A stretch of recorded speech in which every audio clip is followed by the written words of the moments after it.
Are we good?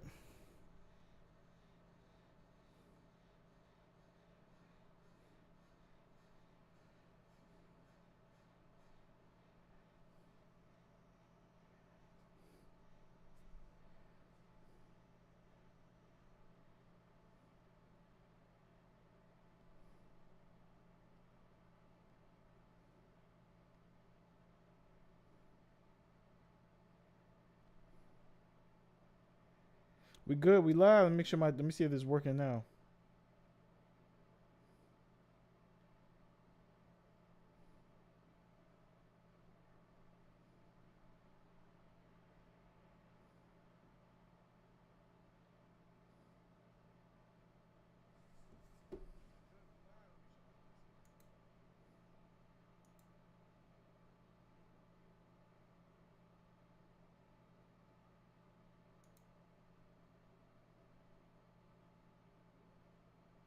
Hmm.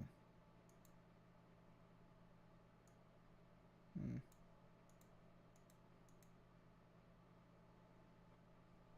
Might be missing an update or something.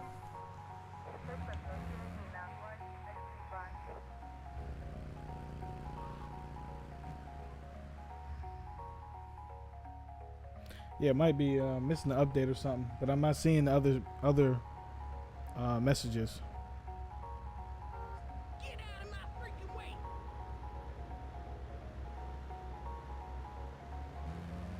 All right, we need 50 of these, man.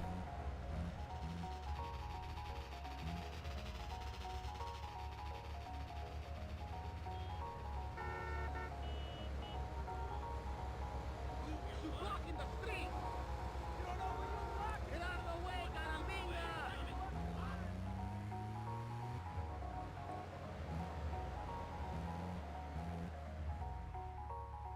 Hey, move it or lose it! Damn, he hit my customer. You think I'm crazy? Look in the mirror. Yeah. Hey man, that's not a parking spot! Ay no, ¿qué le pasa, este idiota? Get out of my way, young, rich, plain, stupid.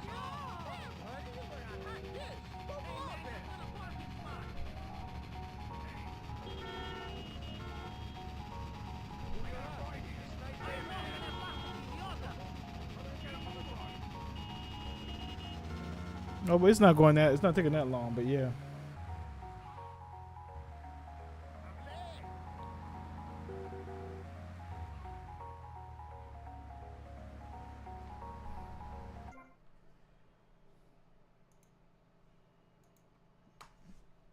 Is that your game isn't full screen? Saying they ain't got nothing to do with it.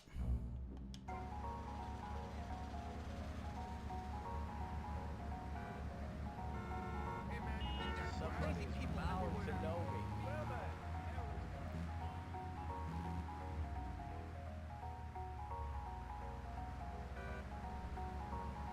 Get out of the way, carambinga!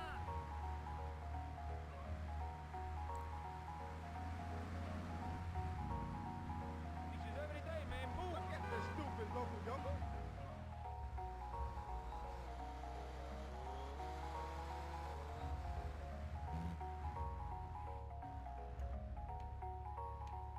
Buy up, buy up.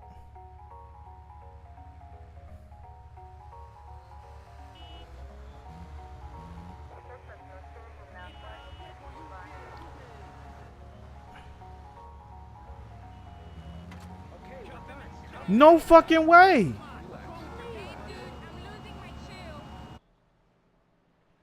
Tommy Vercetti is an innocent man.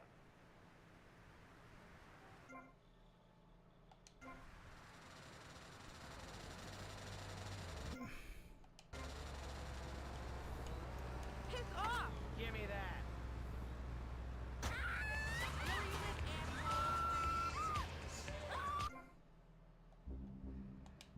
Wow. Wow. Wow.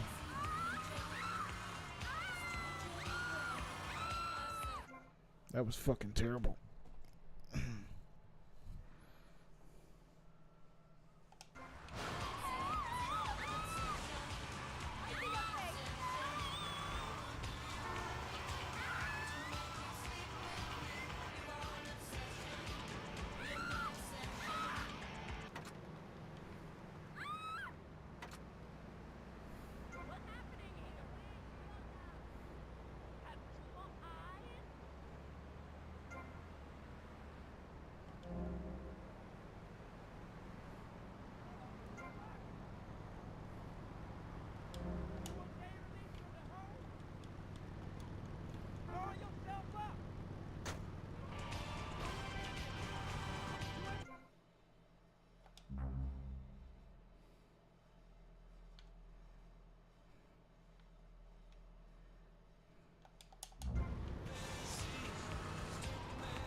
That was trash, yo.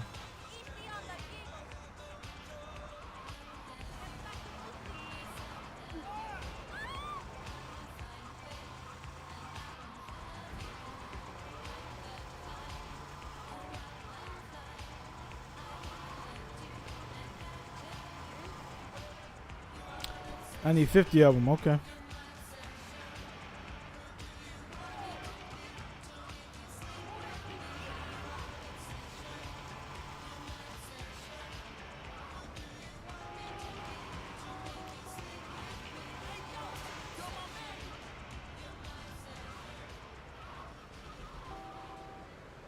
Hi, I'm Jeremy Robart, entrepreneur, VIP, and founder of the Revolutionary Program.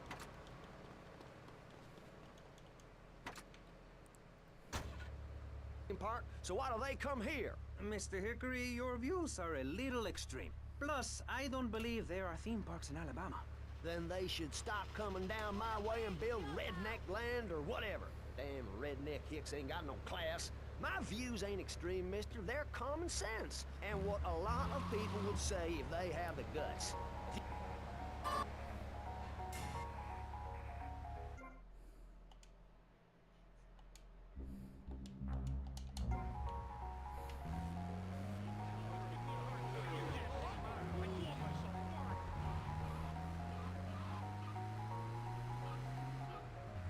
We need 50 deals, man.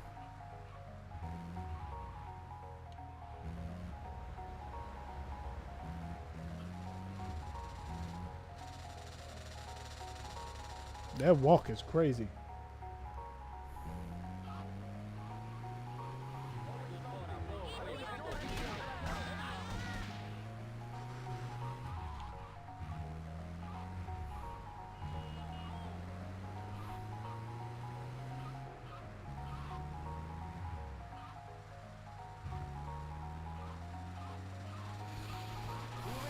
Damn.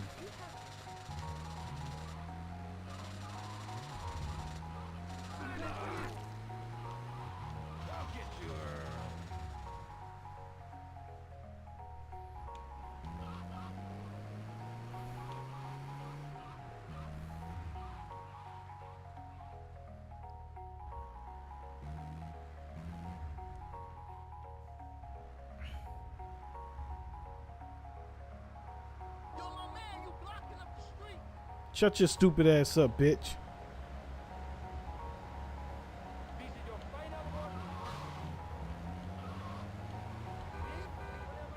Move that piece of shit out the crosswalk.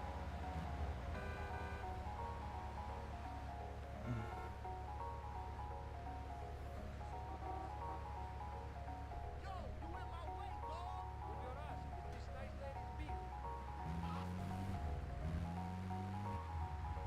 So crap. Oh man. I wonder what kind. I wonder what drugs am I selling specifically.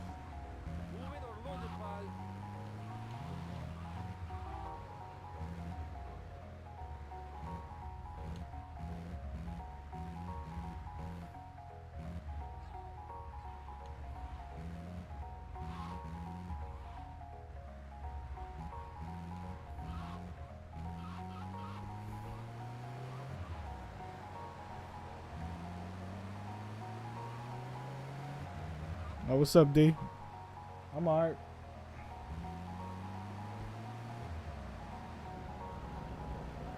How's everything with you?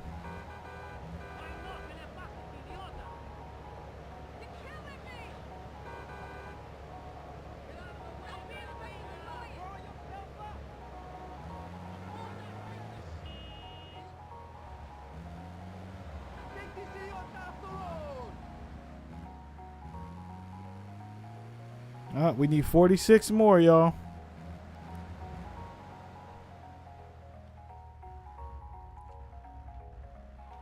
Nah, use a dickhead. Shut up, bitch. Pig.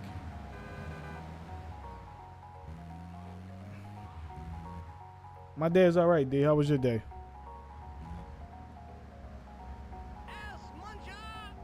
Ass muncher. Wow. Don't get weird on me. Hey, Get baby. moving.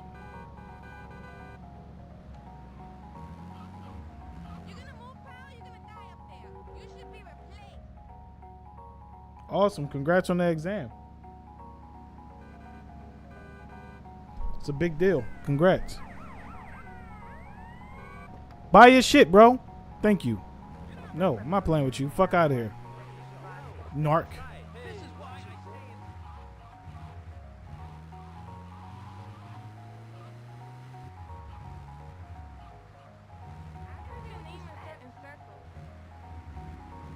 Don't make me run.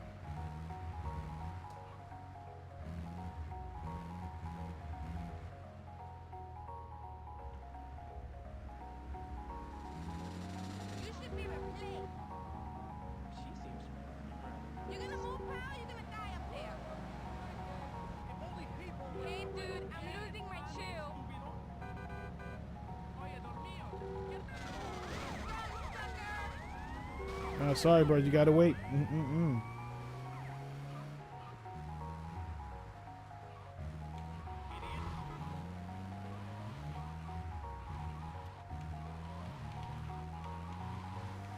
I got set, I think 50 people.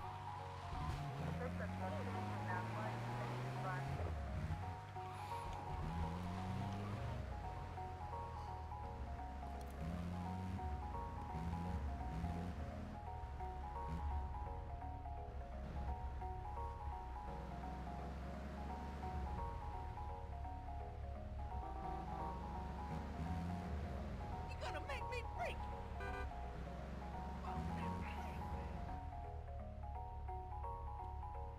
Damn.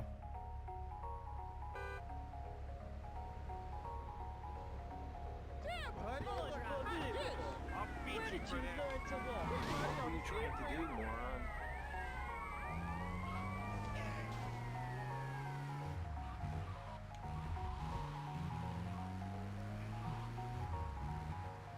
They hating on me trying to make my money.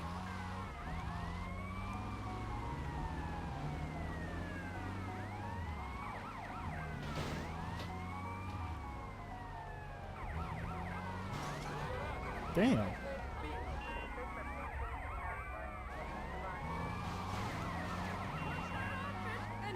All right, man. We gotta get going.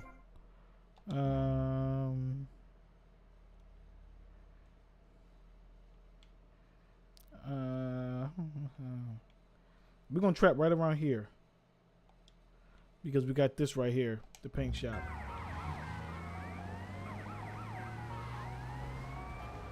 Too close for comfort.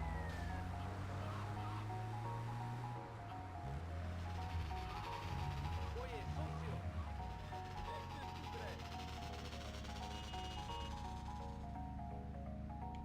¿Por qué eres tan estúpido?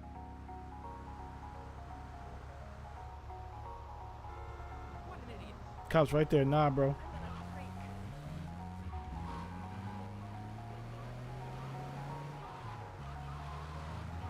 Cops right there. I ain't playing with you. Nope. What's wrong with your cat, buddy?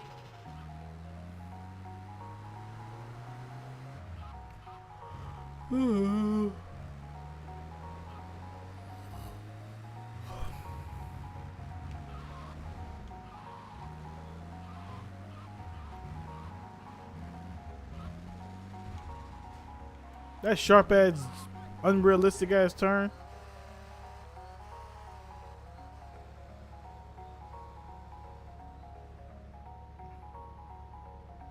It's my 20 piece. Nope, I ain't fucking with you. Fuck you, cops. Kiss my ass.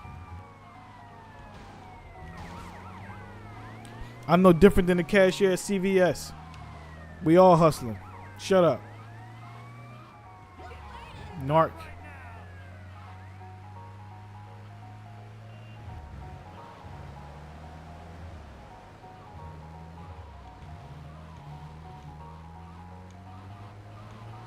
I'm gonna get scared people.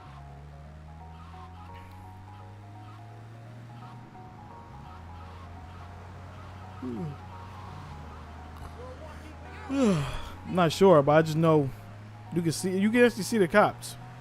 You can actually see them.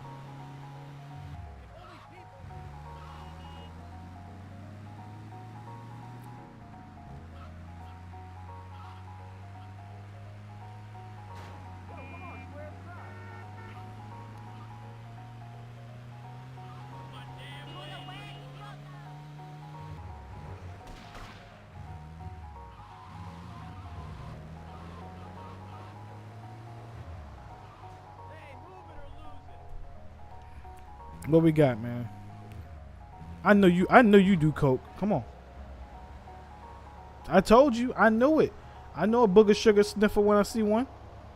Come get that work. Shout out to Is Ken Kim for the likes.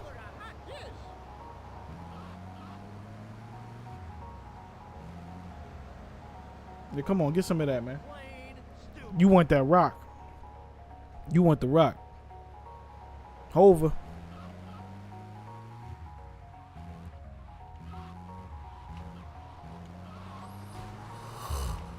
Oh, there goes Narc. Come get some of that. Hey, you like speed, don't you? You fuck with that meth. You like to be up. You like that meth. It's all good.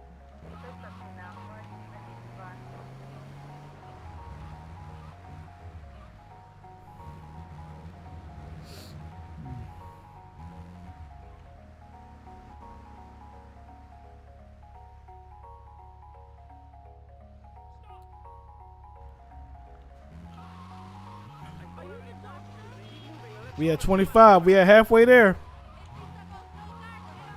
Cops still hating on me.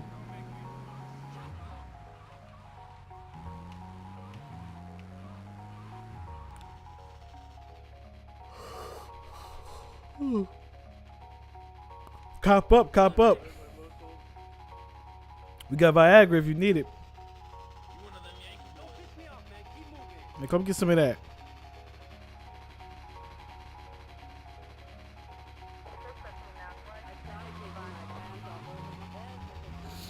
Nah, man, we going. Oh, man. Hey, whatever you need, I got, man. Fuck you. You don't need nothing. Get off that bike, pussy. Hey, Grandma, come get some of this rock, Grandma. I knocked him off the bike he bought from me. That's how you strong arm.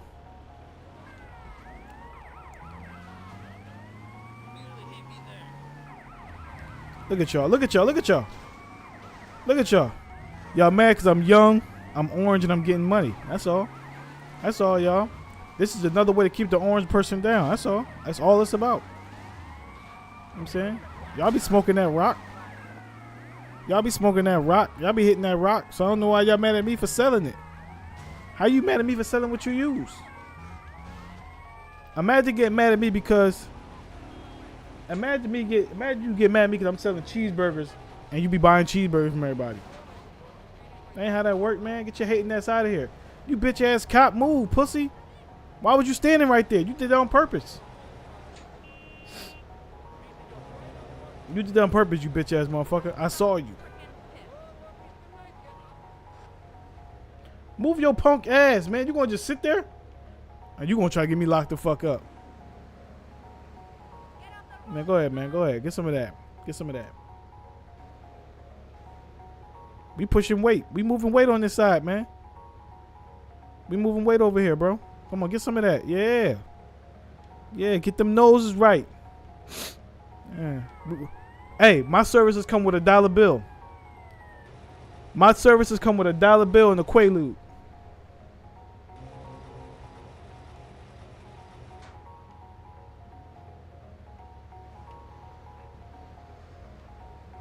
Yeah, my services come with $1 bill and a Quaalude. You know what I'm saying? $1 bill and a Quaalude. There we go.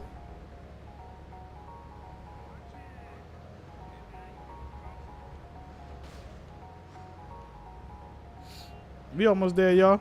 I need 13 more. I got to bust this trap. 13 more traps to bust.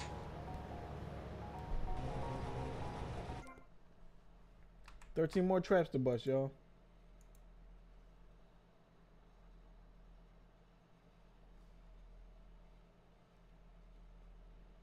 Yeah, man, it's disconnected, man. My chat's not chatting. I mean, it is, but you can't see it. Mm.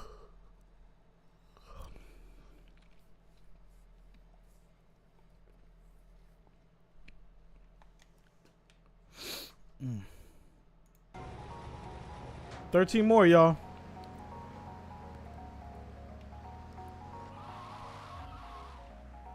Come get some of this, man. Booger sugar, booger sugar. Come get your sugar, your shoulda, coulda, woulda, booger sugar, man. You can't put this in your Kool-Aid, or you can. I just wouldn't recommend it.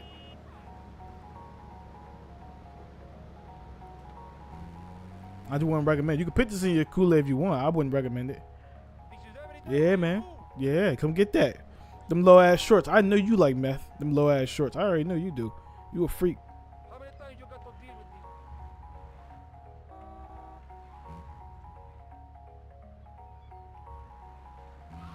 You pissed me off. Let's go. Keep moving unless you want to see my Nice. finger. Watch out. You bitch. All I'm trying to do is sell a little bit of booger sugar. That's all. A little bit of booger sugar. That's all.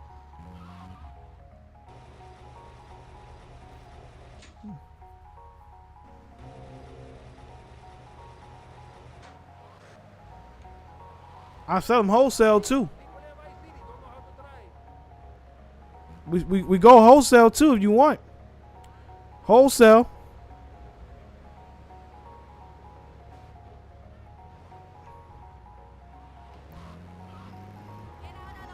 Wholesale. Come on, bro. I knew you want. Okay, all right. We got the soccer mama in the building. All right, we got the soccer mama. All right. There you go, baby girl. Take a little edge off for you.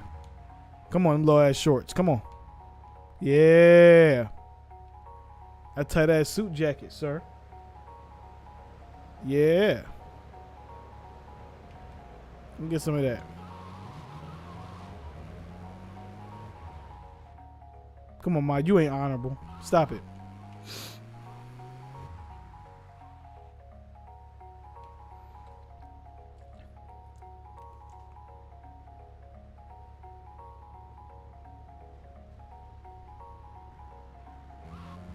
I'm gonna get some of that. Oh, excuse me. You goofy ass cop.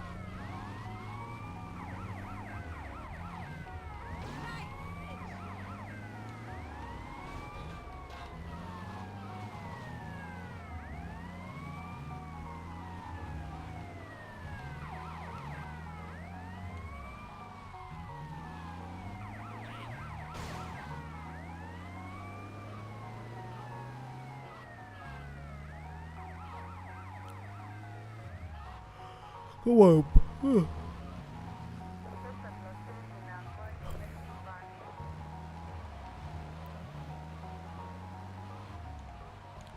We got 6 more traps to bust. I don't know why the cops acting like that. Done with me? Hey, man.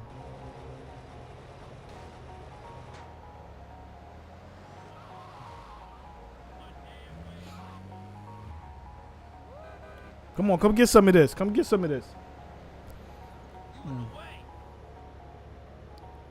No, I don't sell weed. No weed, man. No weed. I'm too gangster for that.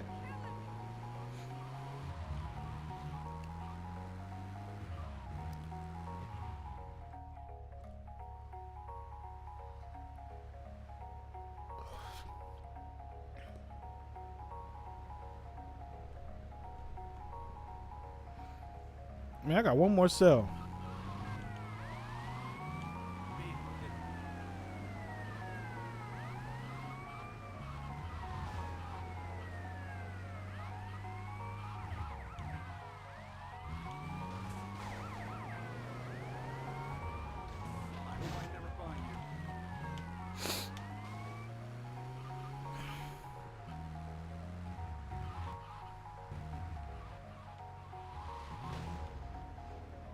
We got one more trap.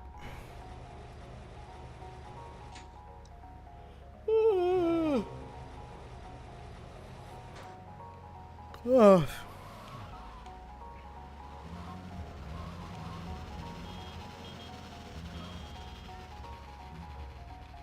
Come on, get some of that. Relax your mind, man. Get this Viagra. I know what you're looking for.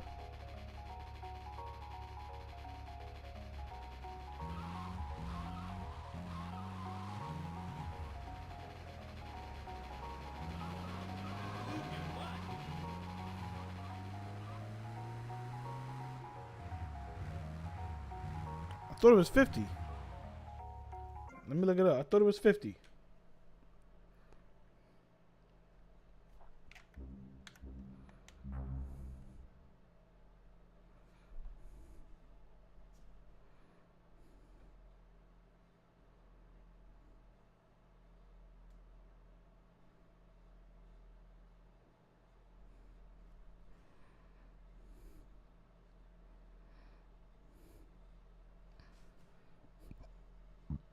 Excuse me.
All right, so we good.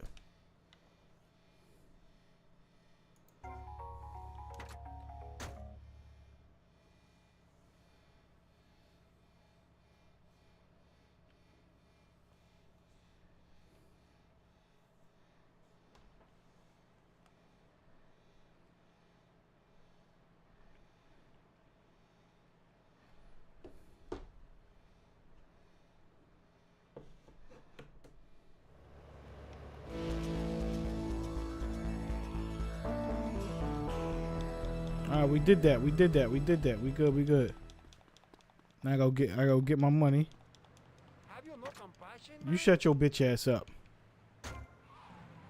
Go get my motherfucking money. All right, man. Statistics hurled at me like so much stale. Who says that? With emotion, but not that fake emotion.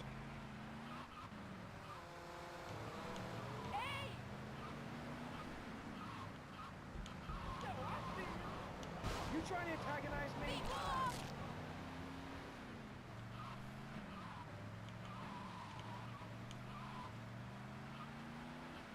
Like I need this.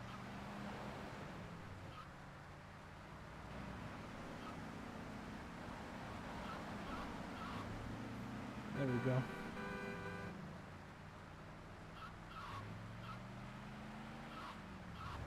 Gotta move on.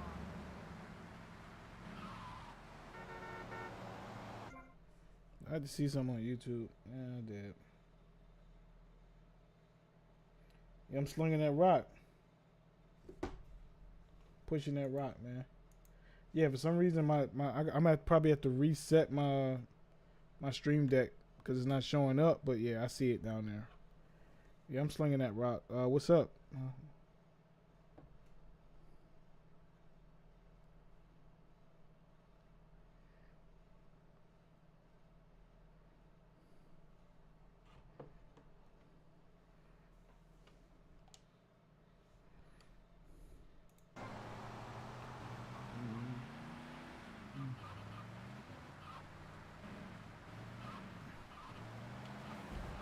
What's the girl to do? I have no time for you right now, man. Hey, You know manda, you ladies. want it. Oye, marimbero. Watch it, Popper. Better understand how to treat her. So You think rough. you learned or something? Ask me what? What's up? Busy your fire, boy. Everything's cool. That song is so bad though. That song is so. I'm about to play that song just for shits and giggles, man. That song is actually really funny to me.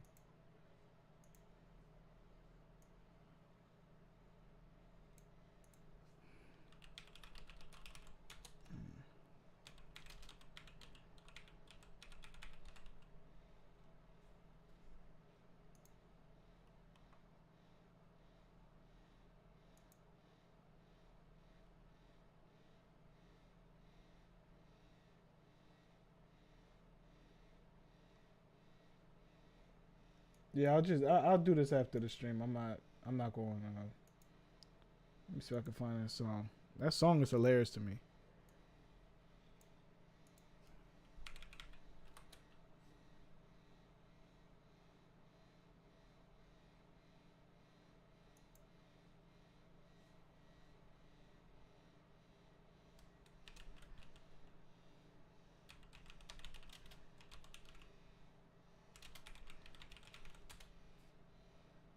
Here it is, right here.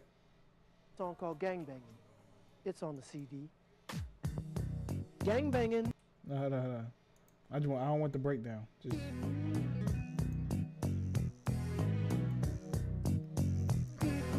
It's a classic. Wasting your time, drinking that wine, smoking that smoke, doing that coke, dealing that dope, giving up hope, gangbanging, gangbanging, gangbanging, staying out late. Wow. Preaching that hate, define your mother, killing your brother, killing in waves, filling up graves, gang banging, Gang banging. gang banging. Oh yeah.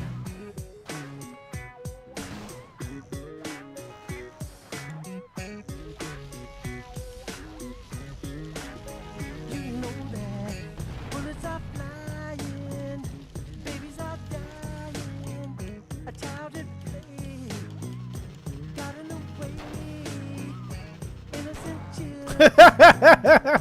Pussy. Gang banging, gang banging, gang banging, gang banging,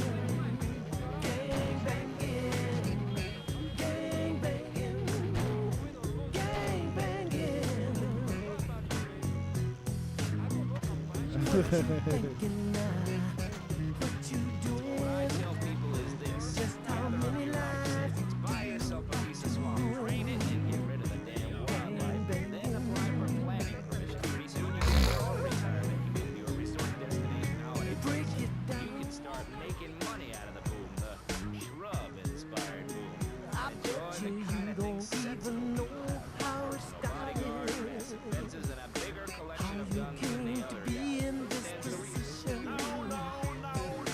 It was handed down by somebody. It's just a neighborhood, no good. Hand me down, been around tradition. Somewhere else. What's wrong A neighborhood, no good. Hand me down, been around tradition. And what about the other crowd? You're killing each other for tradition. Tradition. This song, man.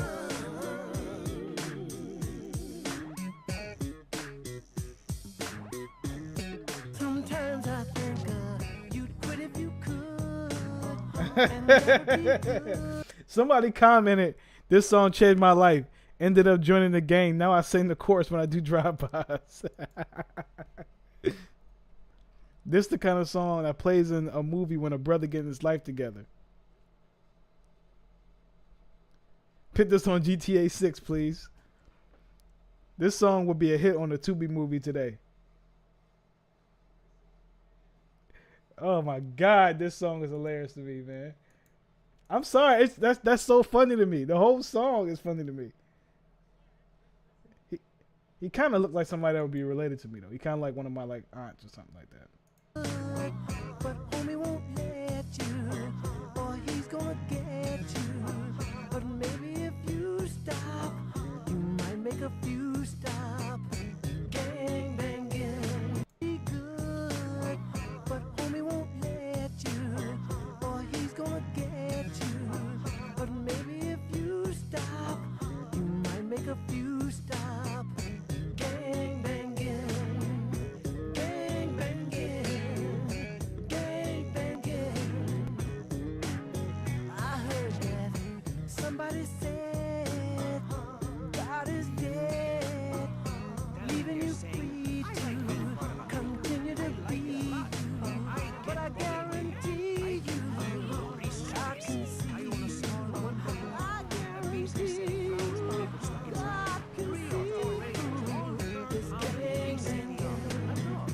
Gang banging.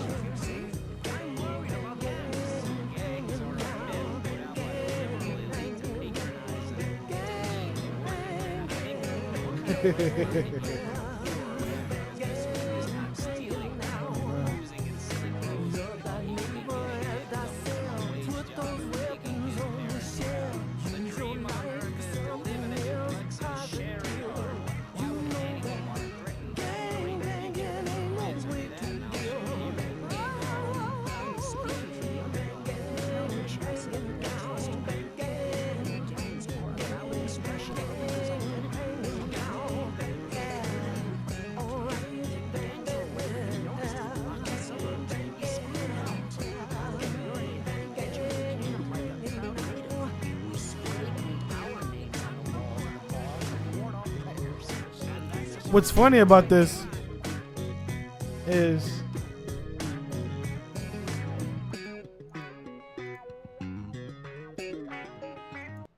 this song is not a reflection of the talent and legend of Smokey Robinson. That's why it's fucked up, because it's like, that's like if they were like, yo, play the greatest Smokey Robinson song of all time, no one's picking that song. No one's picking that song, yo. Anyone can join our group. I think This is about poor people getting together. I think that was something that was pressed on his heart, and he just wanted to make a song by it. Maybe if a nephew of his or something died. In my convertible any day.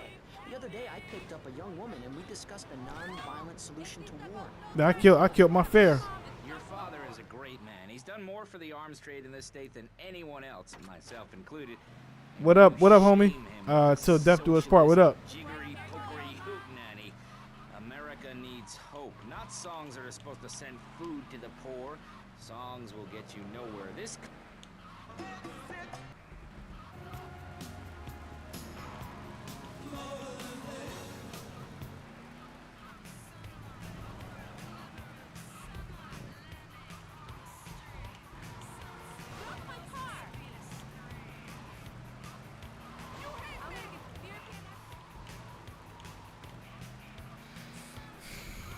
That boy said, stand on leg. Oh, man.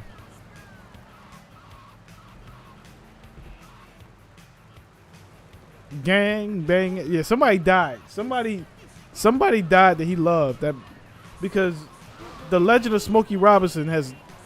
We will not play that. We will not play that. Gang banging. Gang banging. He said, babies are dying.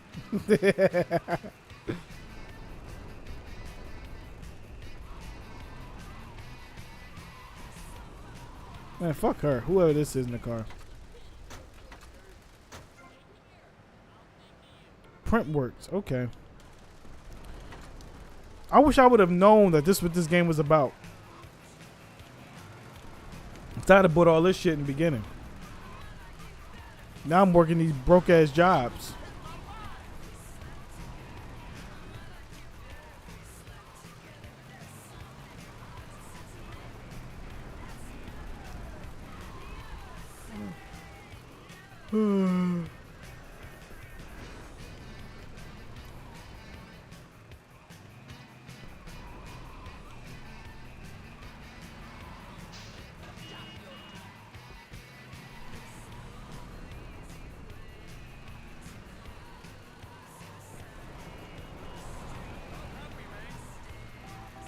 I don't know. I don't know any of the codes.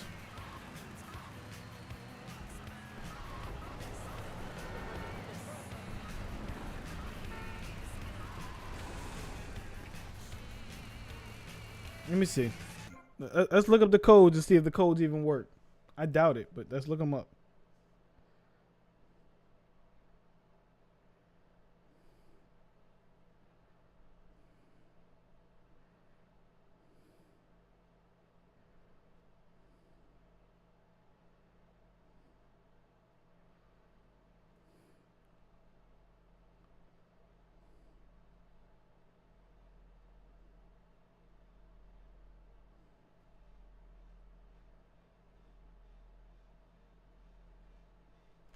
Oh, so so they got one. Hold up. Let's see. Pause game. Go to options.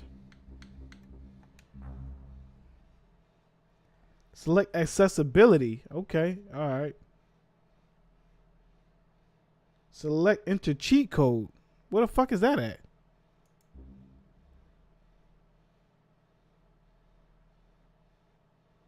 I don't see that.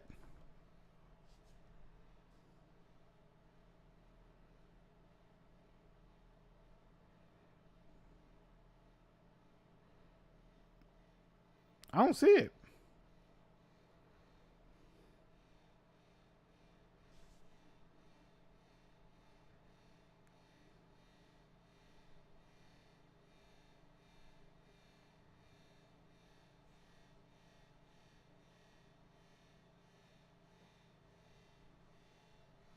Yeah. No, they don't say nothing about that.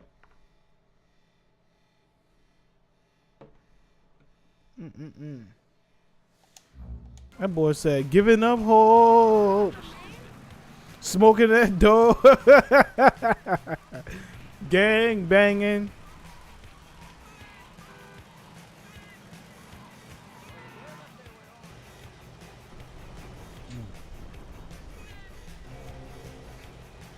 Very interesting stuff. I think we agree.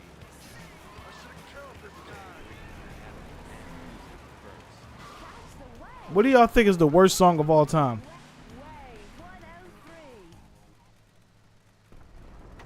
If y'all had to pick one.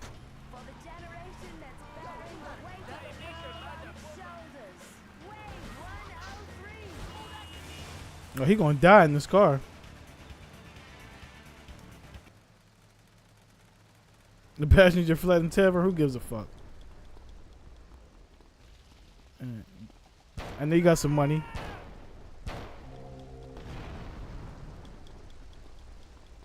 What's this? To purchase a boatyard. I need 10 grand?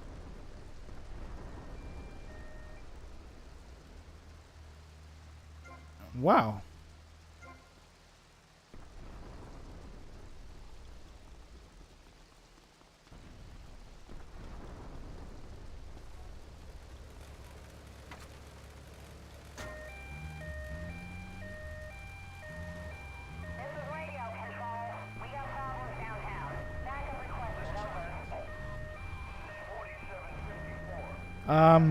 There weren't any. I didn't see any for this. For Vice City.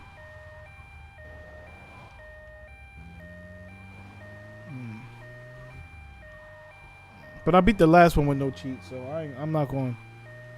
I'm gonna try to be consistent.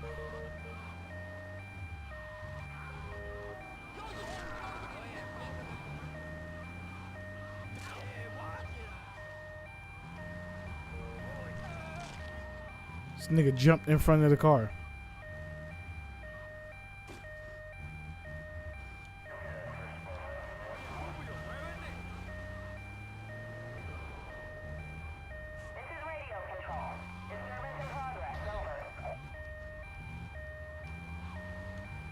Gang banging.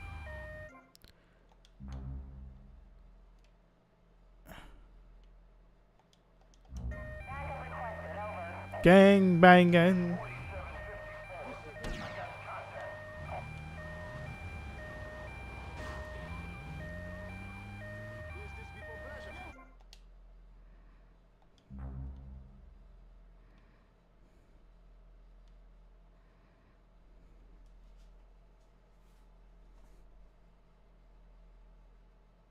I never played GTA 4. With GTA 4, you referring to Nico Bellic?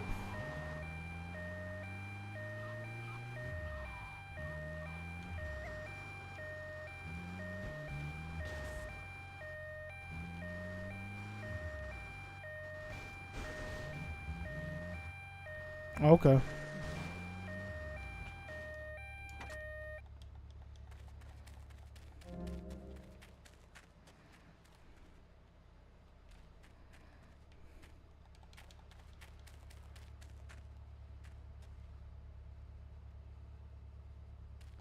Now, how old are you? For you not to know GTA is a little strange. What up, Danger Gaming?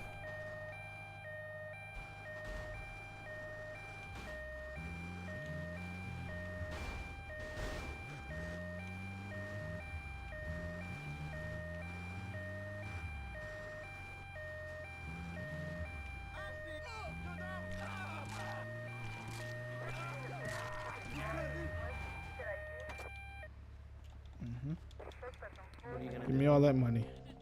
Hey, yo, be careful there, man. Yep. We gotta do what we gotta do, y'all. Let me rob y'all right quick.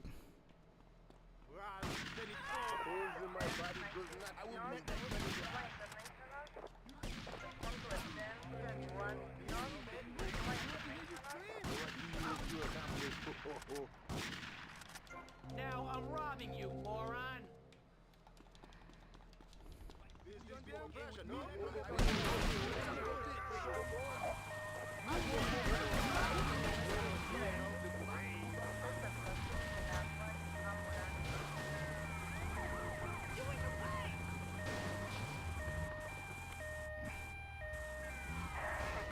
Fuck you. You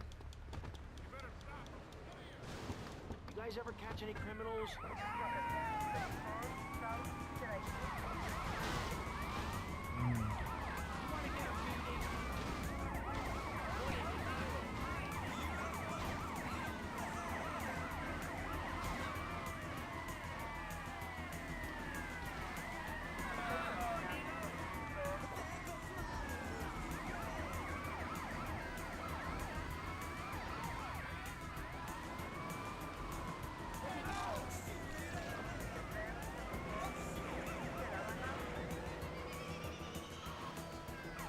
He said, slinging that dope, gang banging.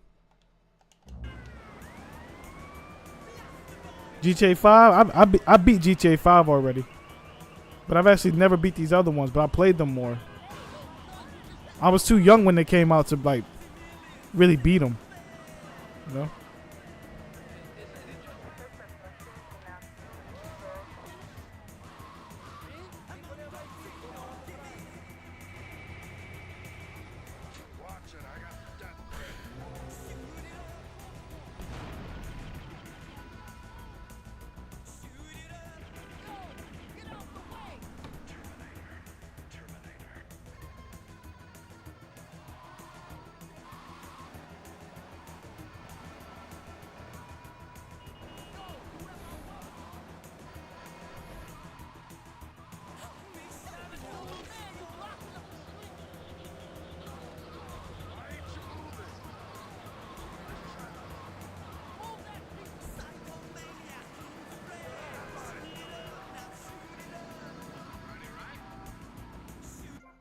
GTA 5 is good though, but I'm not really attached to GTA 5.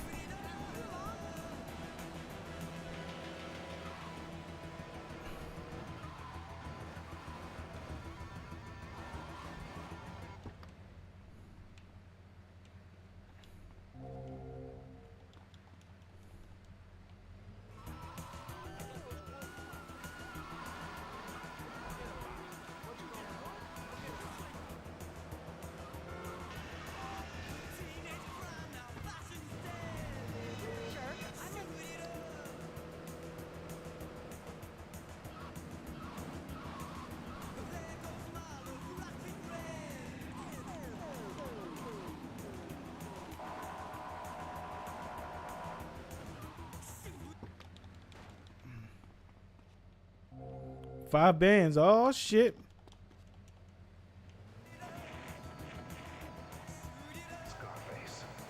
We need 12 grand for that one spot.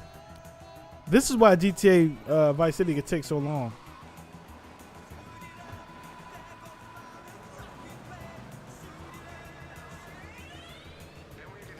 Welcome back to the wave with music selected by me and the record company knows I will only play the underground hot tracks. Next up we have one of my most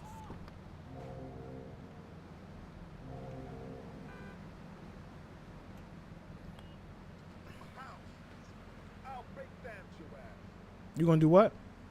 Cops going, pussy. You ain't had no money.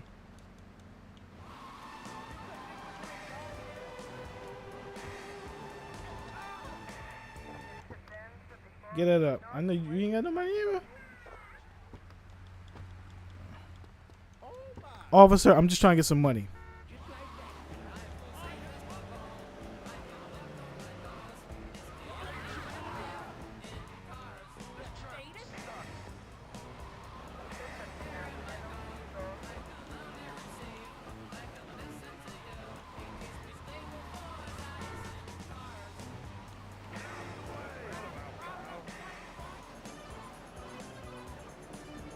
I thought you should at least play GTA RP.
I ain't even mean to do that, but I know I got some money.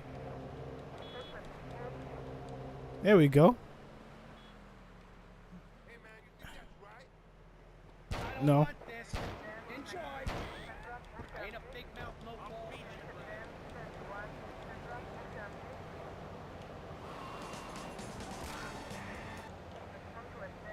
Man.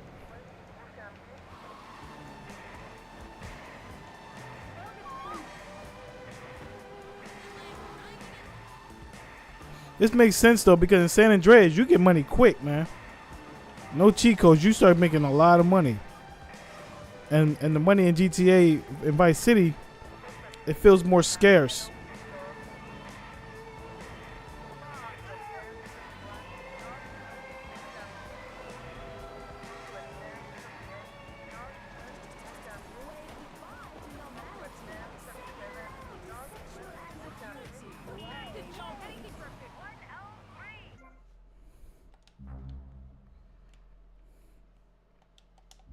On with the music and off with the chat.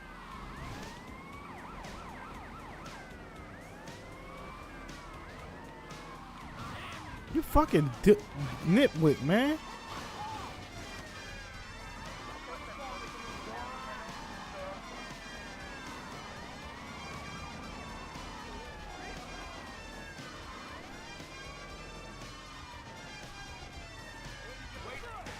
Fuck you. Punk ass narc. Shout out to D for the likes on on TikTok.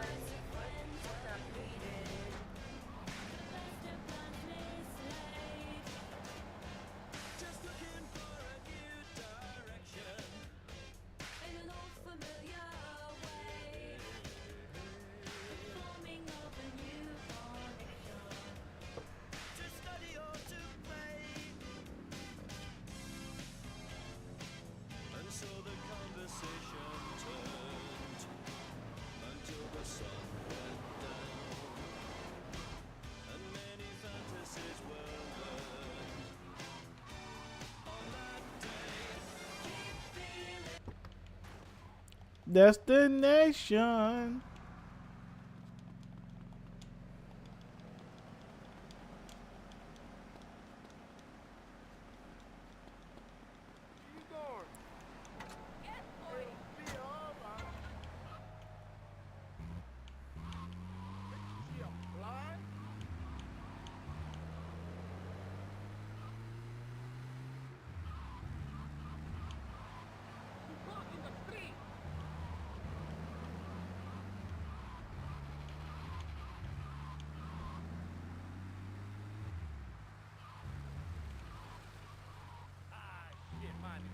Shut up.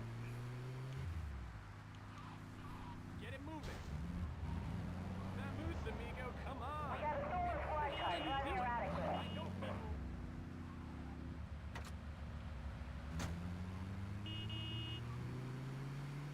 You in the way, idiot!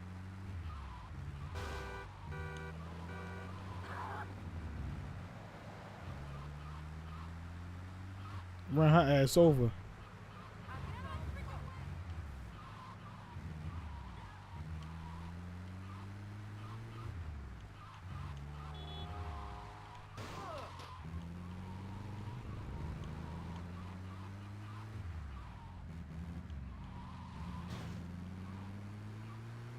We got problems in the Ocean Beach area. This is Miller. I'll take care of it. How many more freaking times, huh?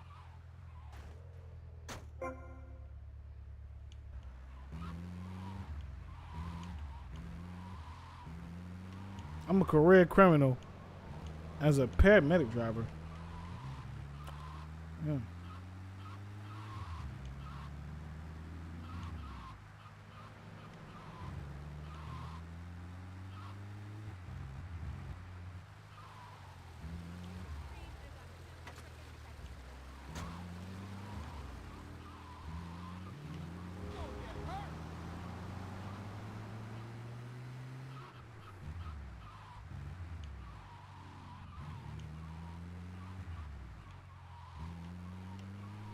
Hey, smell my finger, buddy. We have a stolen squad car.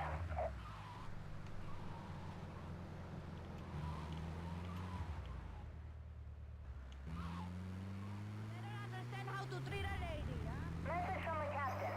And the person or persons responsible for the nasty mess in the canteen, please make themselves known. You were getting gear PMS about 3 seconds flat. Get in the car.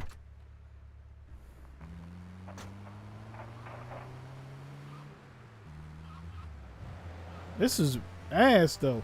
This is probably why people did complain about Vice City.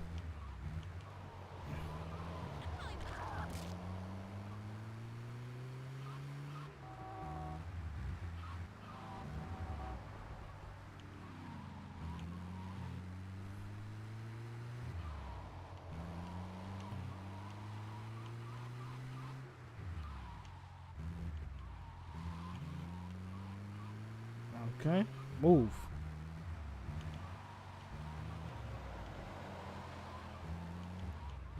I will kill you for this.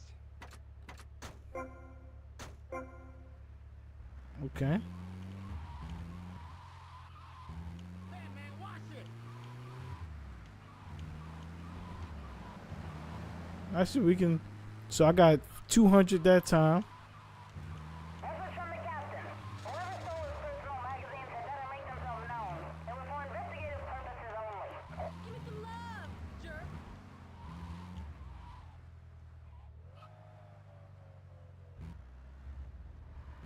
Alright. Let's get this one. Let's see what. If that first one was 50. How much is that? Oh, that's. Oh. That don't cost anything.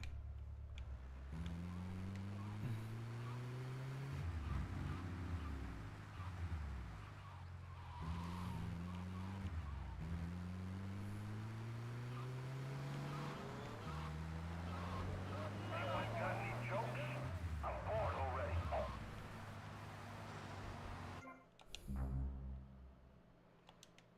Oh man, where we going? Where we going? Let's go over here. Let's go collect.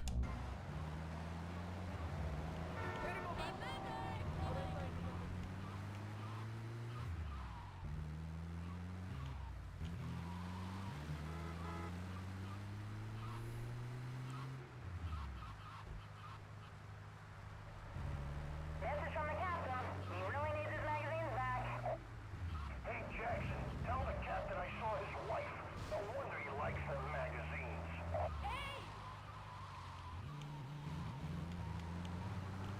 Come on, come on.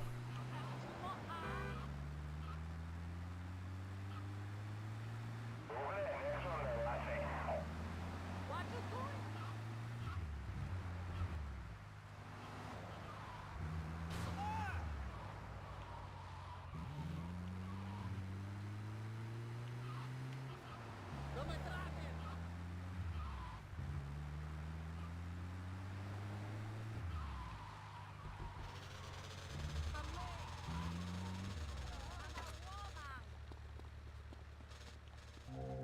There we go. No, when la guagua gets to this place, it's not well. You in the way, idiota!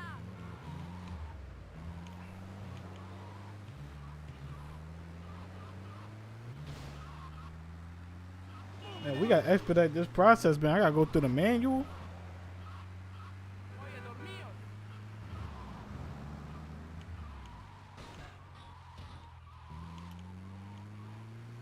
We got a stolen car, robbery in progress, over.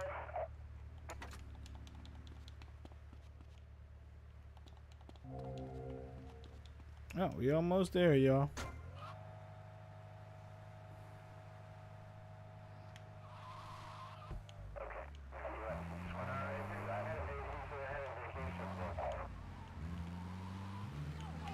Get out of the way! Backup requested immediately, over. Got a problem, Jones? Why don't you try fighting crime and get away from that microphone, you dumb asshole? You're an asshole, Miller. Yo, you know where I am? Where is this? No, didn't. Time to play cop.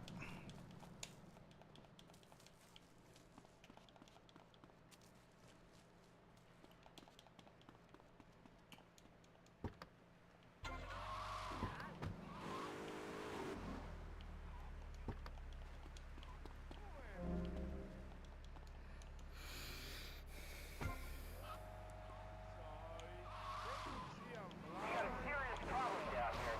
We need fire, 2 ambulances and a SWAT team right now. Come on.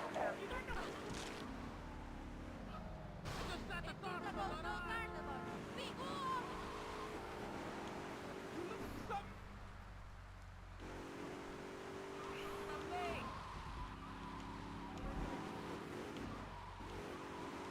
We'll discuss this later. I got a man down.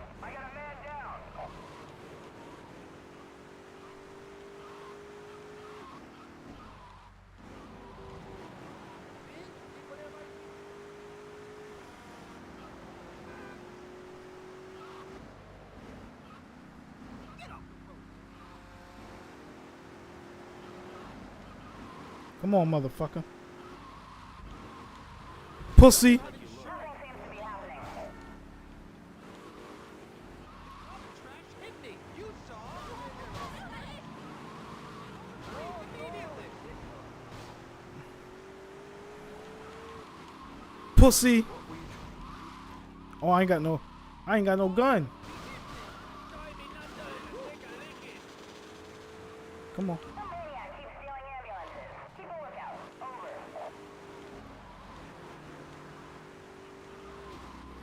Oh shit.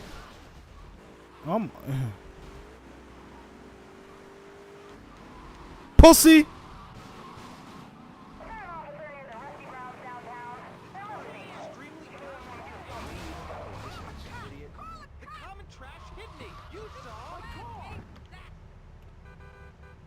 You bitch. Get them duckies up, pussy. Hardly worth robbing.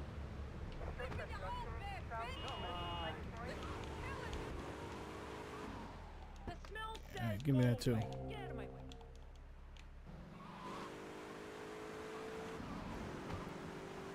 No, I don't have the money for the Mabu Club.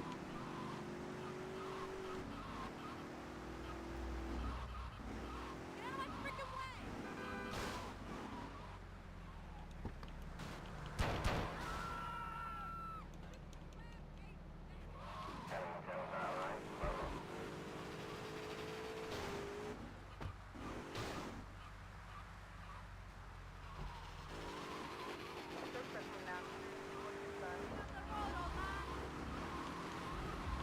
Pussy.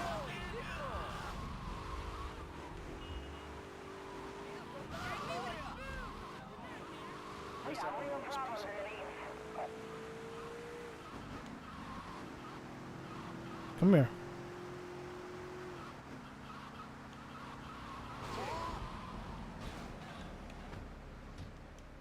Oh, he turned. Message from the captain. Time is up. We need more arrests.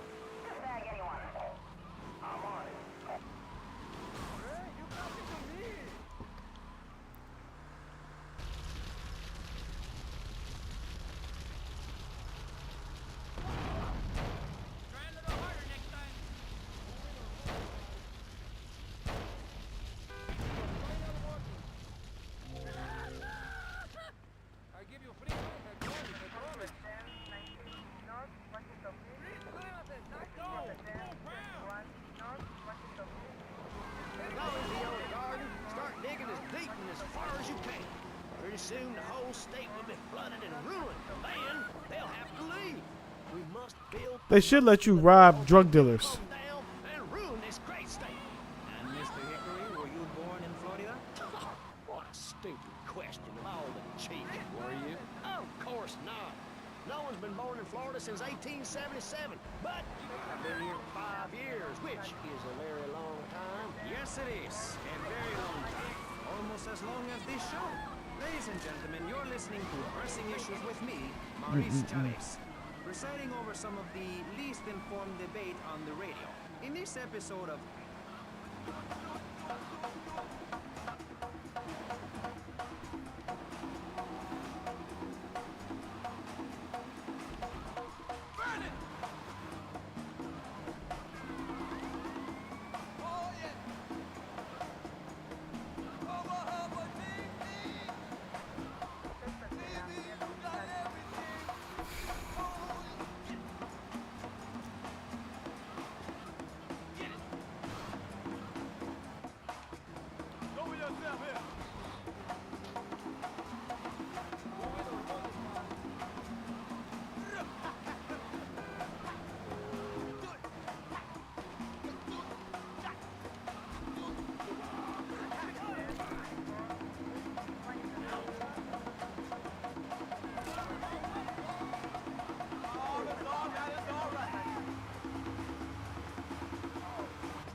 Pussy, shut up.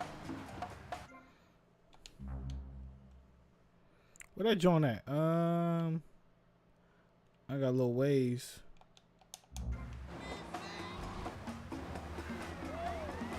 Shut up.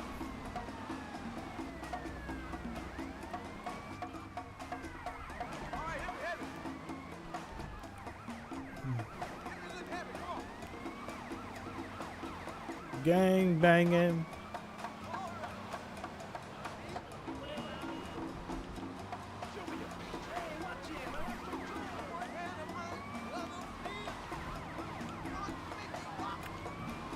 We whipping now.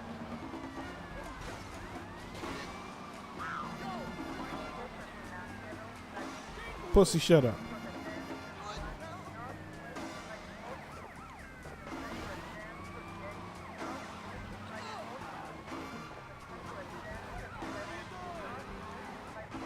Boom.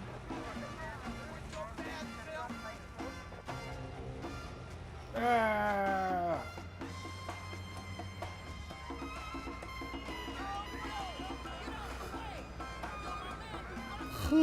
There you go. Mega, just.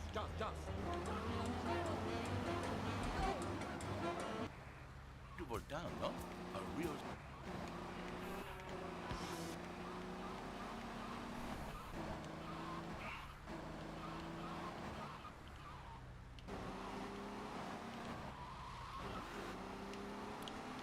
Giving up hope.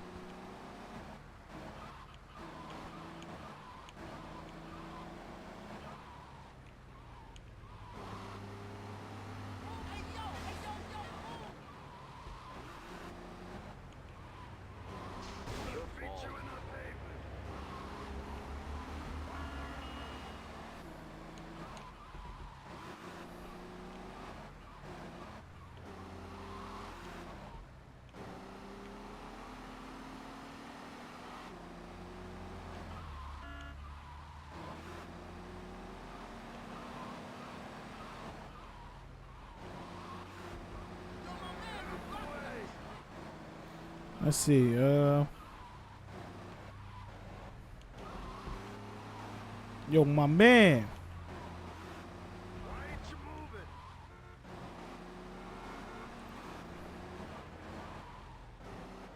Oh, what's this right here?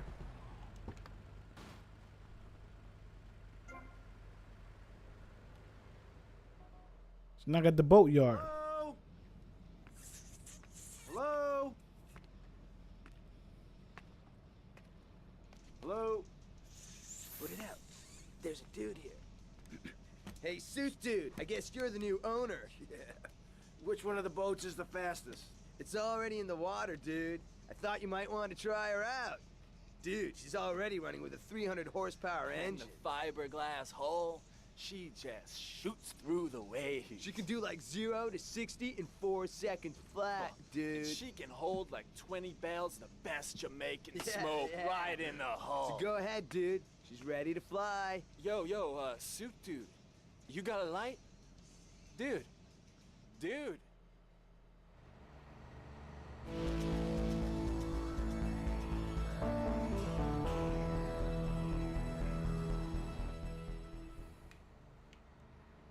So what does it mean to own this? How'd you get a place to save at?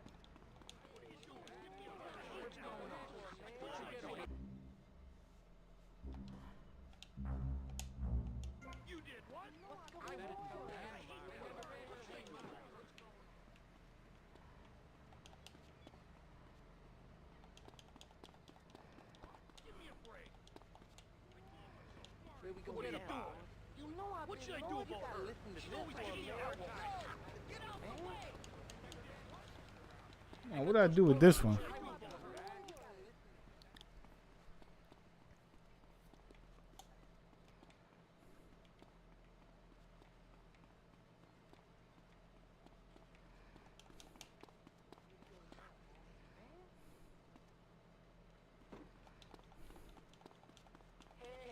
You did what hardware we got. Forget about it. What hardware we got. I told myself. That's crazy.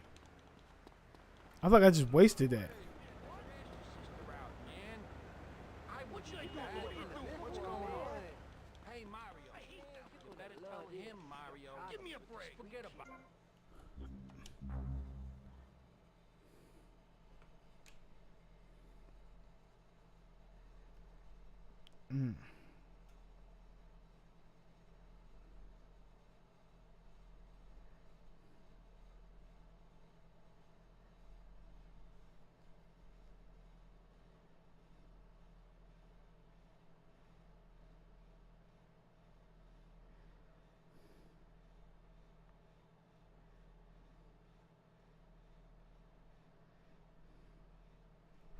Gang banging.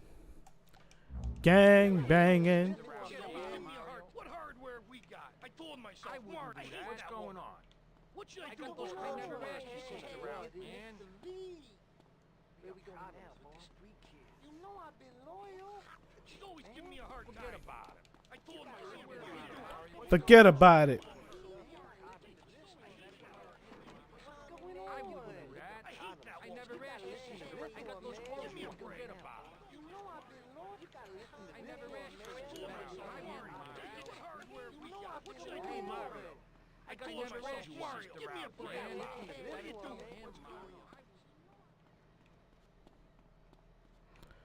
Oh man, okay. Well, where's the boat?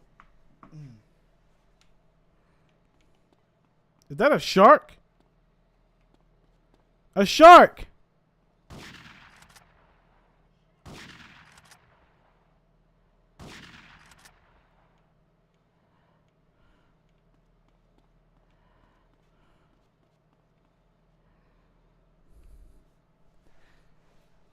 They have them in San Andreas too, but they're rare. Super rare. Alright, so where the hell is there? Where's my boat? Huh.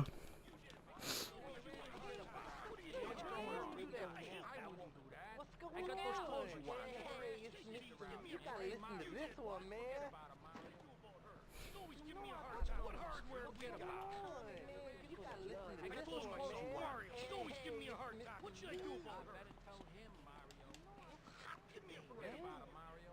What hardware we got? I got those clothes you want. Forget about it. What should I do about her? She's always giving me a hard time. Hey, Mario. Listen to this one, man. Better tell him, Mario. I never asked your sister out, man.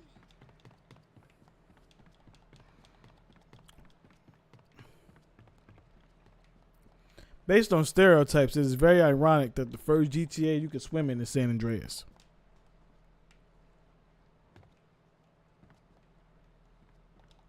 Forget about it, Mario. I hate that one. Forget about it. I told myself. You did. Yo, you in my way, dog.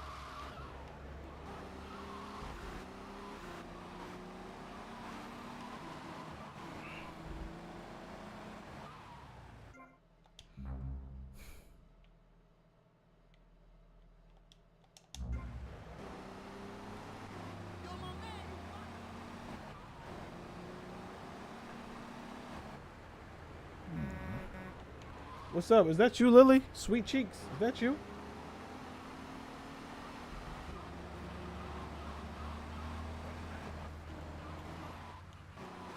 Because your name used to be Sweet and Sour. I don't know if it's still Sweet and Sour. Or you changed it. Yep, okay.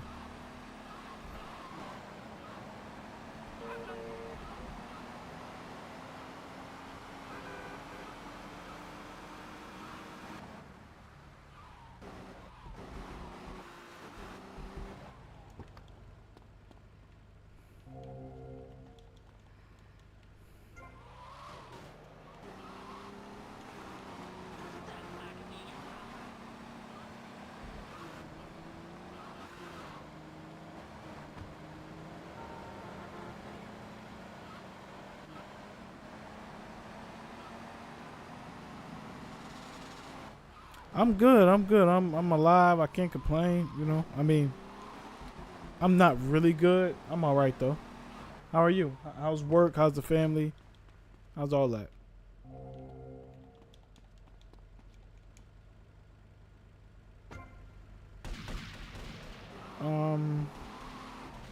San Andreas.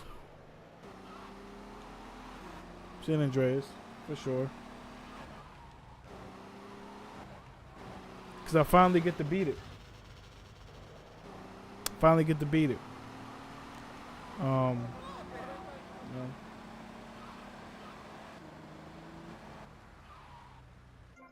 know, we were kids when San Andreas came out. Like, we were actual kids. Like, we weren't even teenagers when that shit came out. So it's like, there was no way I could beat any of those games at that time. So now that I'm an adult and I can like comprehend, I can critically think, I won't get frustrated and cut the game off and shit like that. Yeah, I already took care of GTA 3. You know, once we get this, once we buy this, do these boat missions and buy the Malibu Club, we can take care of this one.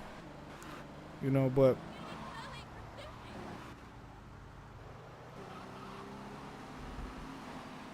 yeah, it's one of those games as kids you just wasn't going to beat. There's a lot of games that I had as a kid that I just wasn't going to beat. Mario 64 was one of them. Donkey Kong 64 was another one. GoldenEye was another one. Like, I was like 5. I was like 5 years old. Like, what the fuck am I going to do with it? I was like 5 and 6. Like, there's no way I'm going to beat those games.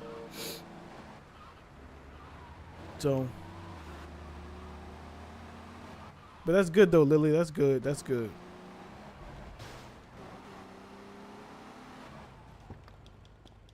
That is good though, Lily. You drunk or something? What do you do there? Push me. Look out. Yo, it made me fall off the jump. And will ensure the truth is heard, no matter how improbable. We're not cheap, but what price can you put on truth? Call the Leo and Furex today at 866-974-2333. That's 866-9-SHADY. I mean, there are special kids that can do it, but it's like rare and far and few in between, you know? Like super fucking rare. And I give people the benefit of the doubt because some people do some phenomenal shit. I've done phenomenal shit, but it's like certain things is like, bro, there's no way you fucking beat that game. There's no fucking way you beat that game. That don't even make sense. Like, it's like, bro, we were fucking 4. Like, I'm gonna find out if there's a way I can get Mario 64 on here outside of an emulator. If I gotta get an emulator, that's fine, but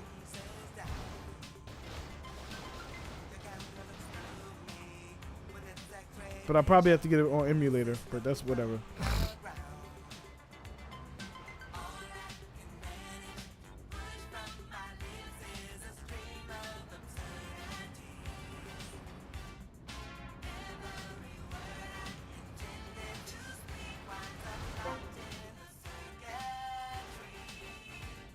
Does everyone remember their first game?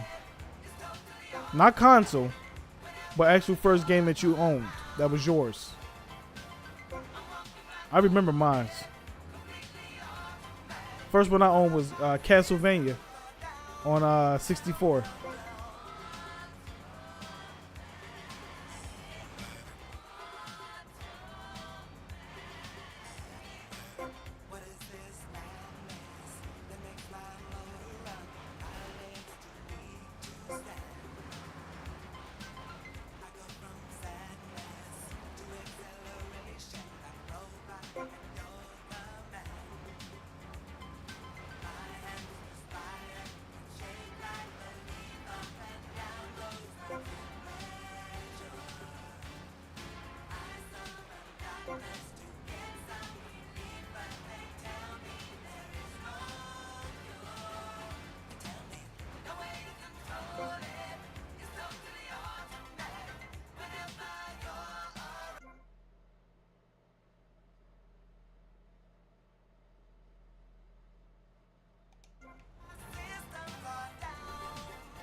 Damn.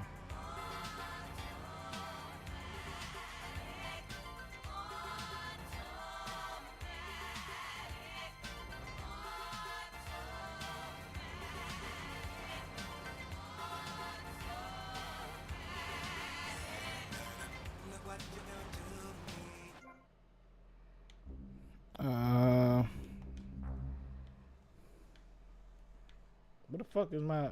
Damn, I was all the way over here?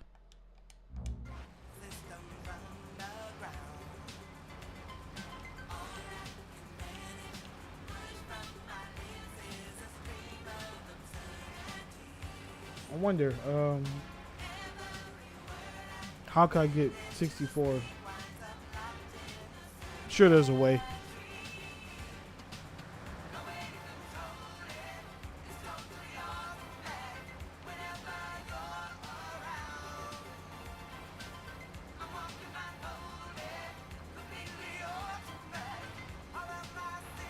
What's the first game y'all beat? Do y'all remember that? How are you all doing out there? Party insane?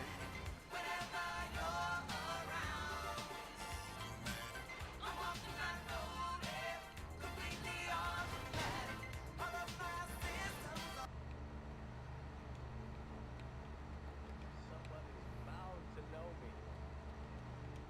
On 24 hours a day, ladies. That's why I'm the lady killer.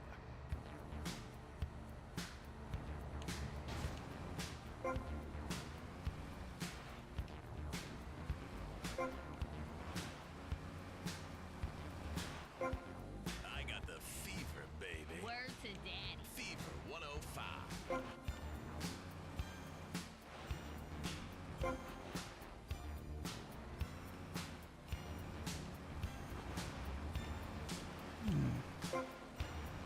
Alright, come on, B. Yeah.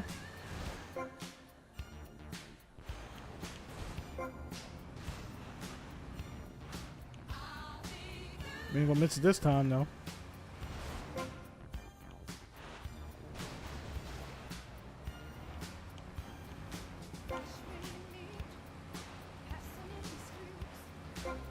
Ratchet and Clank going commando.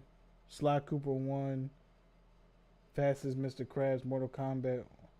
Okay.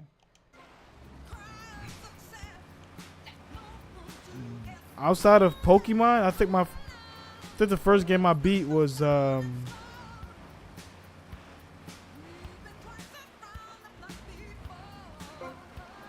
want to say Jedi Outcast, but I don't think it was that. It was probably Call of Duty, actually. First time I beat the story. Yeah.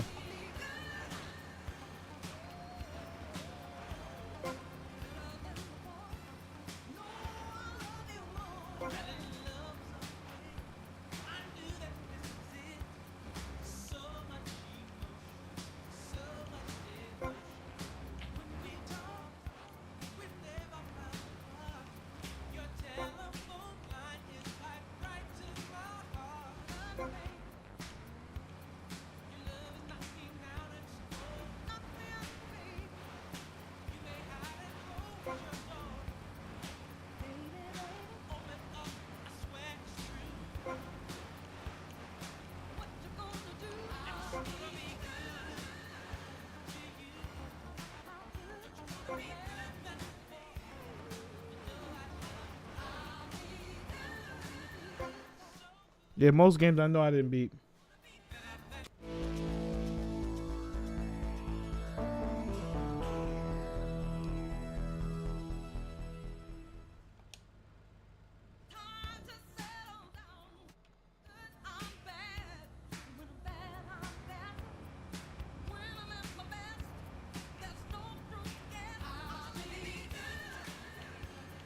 Yeah, most games I've never beat, man. I'm trying to think that it couldn't have been that though, because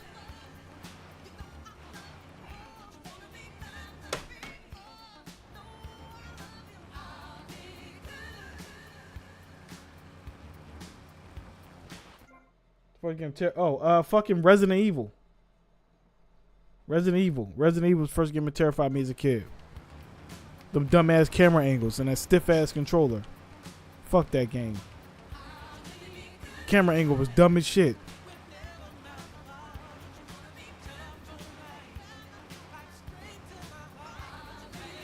Camera angle was so dumb. Now, that's a record to get down to. Whatever getting down means to you, I know what it means to me. It means getting down. Yeah, it was definitely Resident Evil for sure. Punk ass game. Something comfortable, like a velour sweatsuit and playing records just like this. What up, Tyler?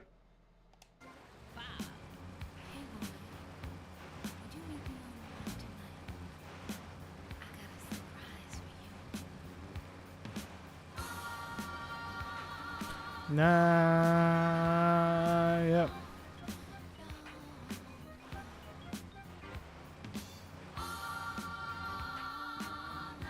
No, I'm lying. I'm lying. It wasn't. Resident Evil was the second game that scared me. The first game that scared me was Castlevania. Because I was so young that I was so young. Yeah. Like it was probably, yeah, it was definitely Castlevania.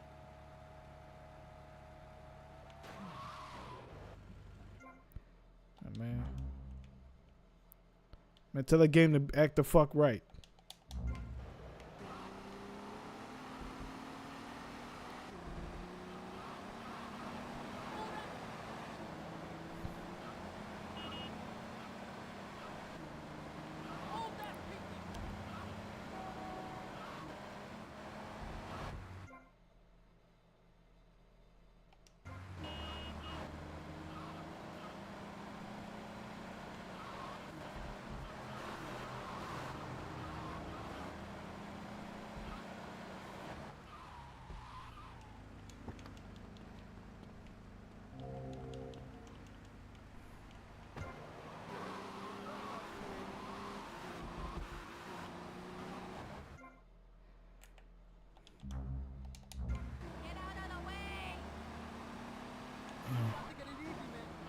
Yeah, Rain Man was weird. Was weird.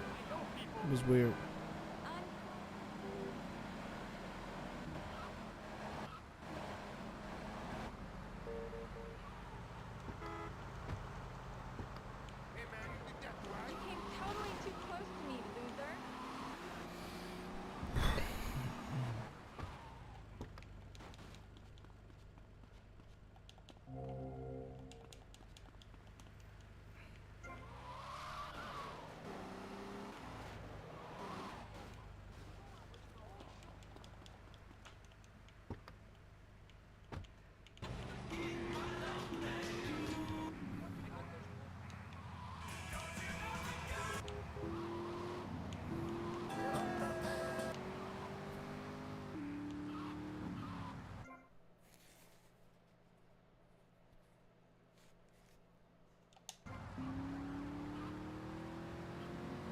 Oh, actually, Chicken Run scared me. Chicken Run scared me. The first Rugrats game scared me.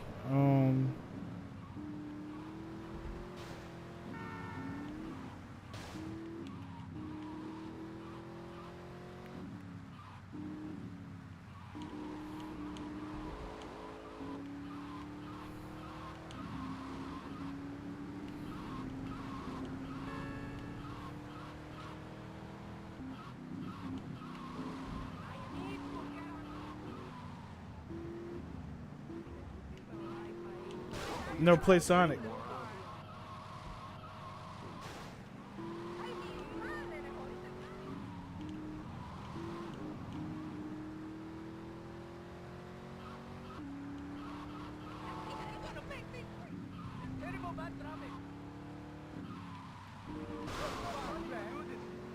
Yeah, I didn't play Sonic at all. So.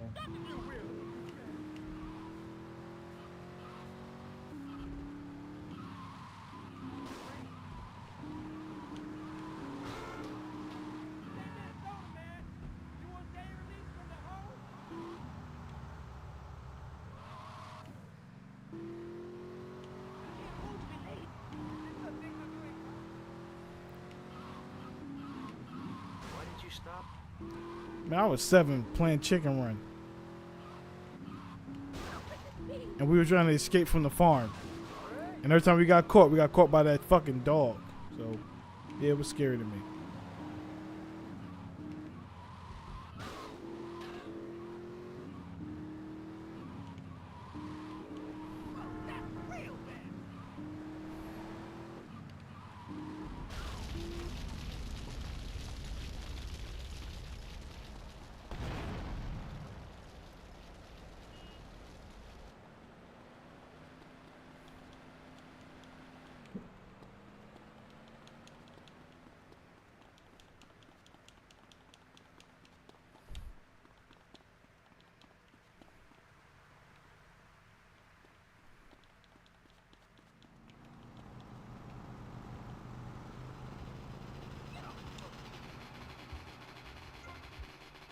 Really?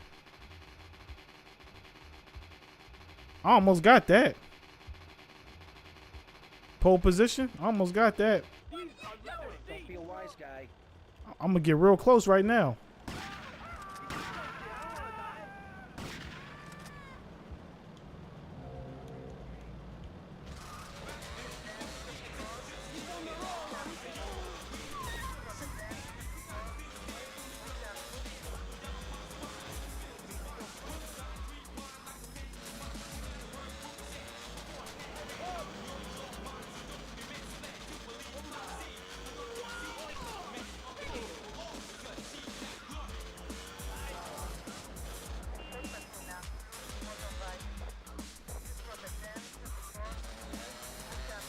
You're listening to Wild Style on Pirate Radio. Non-stop rap music at its finest, y'all. It's Wild Style on Pirate Radio. Let's rock this joint, y'all.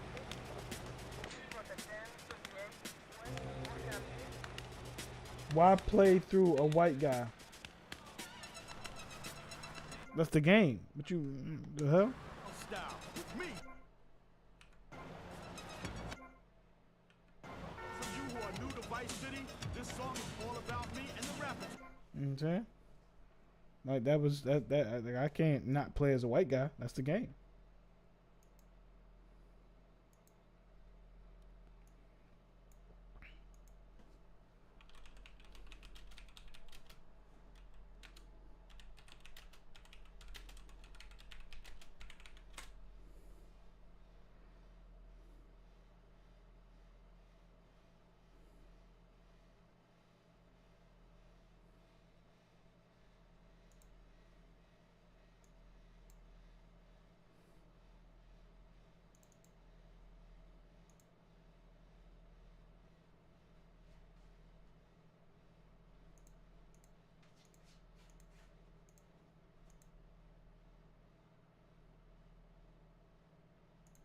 All right, here it is. This is what scared me as a 7-year-old.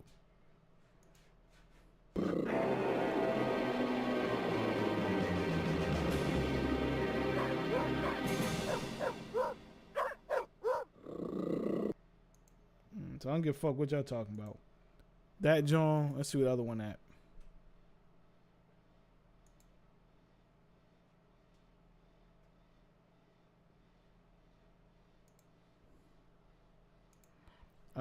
What's the other one?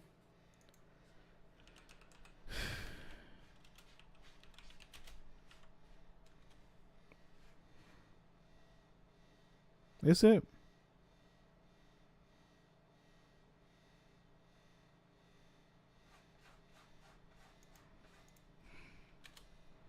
Was it this one then?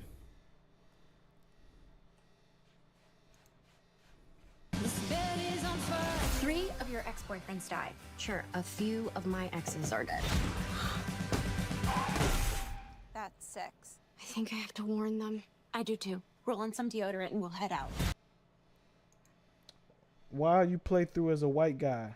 Add the black Tommy and play with it. Shut the fuck up. How about that? How about you come make me do something, bitch? Man, fuck out of here. Fuck you.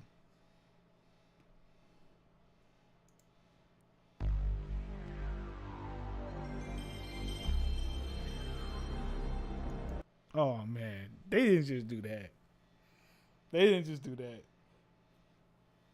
They didn't just do that. That brought back some memories right there. That brought back some memories right there. Damn.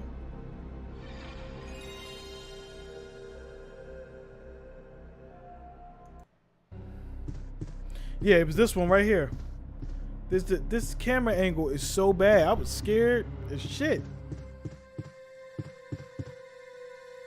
And I didn't know PlayStation came out in the late 90s.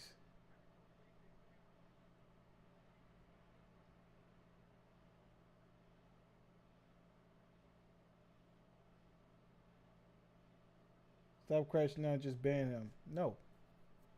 I banned him, but I'm gonna for the third event, my PS5 played the opening a few days ago. I had to double take.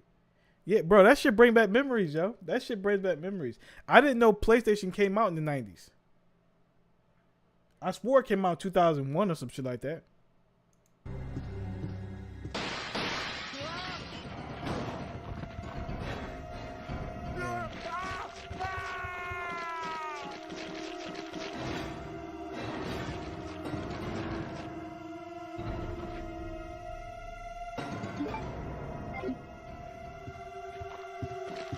Yeah, no. And what's that big black ball?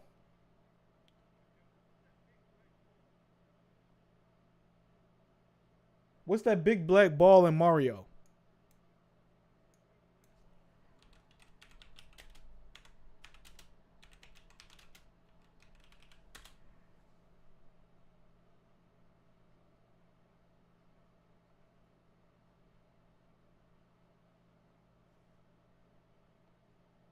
Chain chop.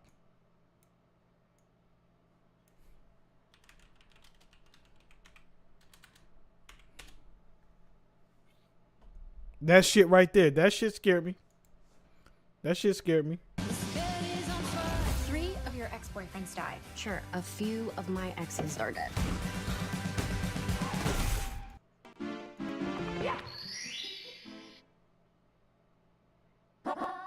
Hegel.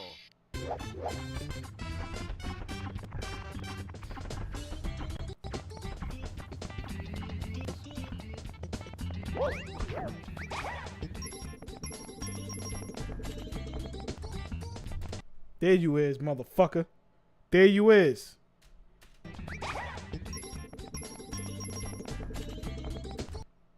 Dick eater. That's what it is. It's a dick eater. If you're not on, let me fix it. Y'all can see it over there.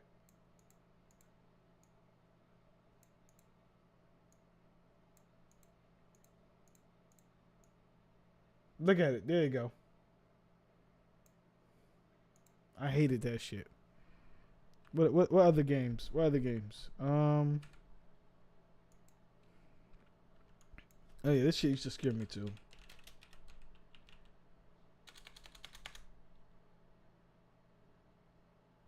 There it is right here.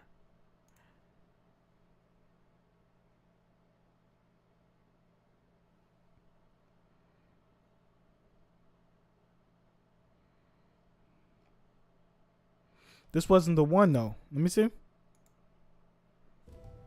I was just feeling sick. And it was the worst thing. This one. This was the one.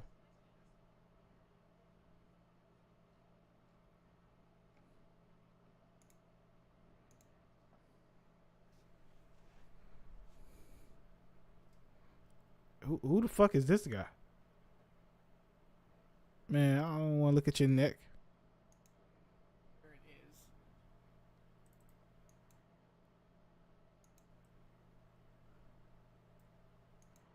Play the game. Okay. Oh my god, the graphics. Is that a guy? I don't know if that's a guy. I'm sorry. So blocky back in the day. So blocky. Blocky, huh? You got some nerve. You got some nerve.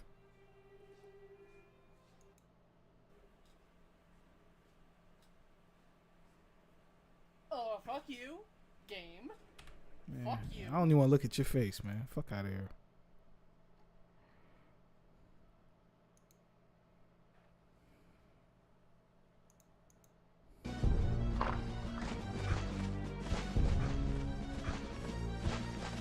I never got past this part. That's a slow. We never got past this part. That's how slow we was. We ain't never get past this.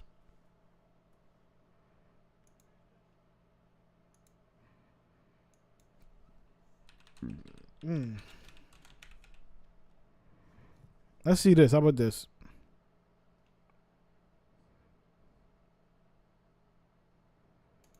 Let's see. My name is Ashley Puyol. I am the founder of a small company named Unwrap.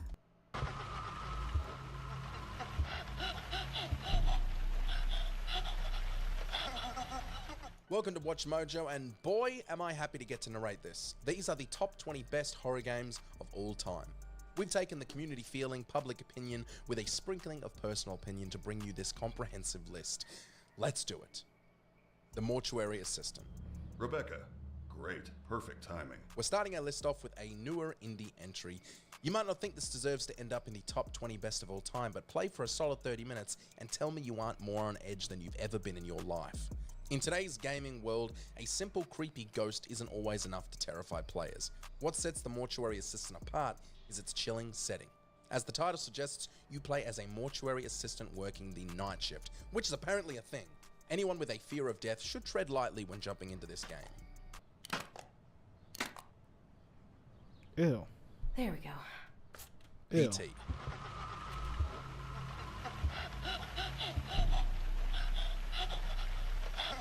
The fuck is that?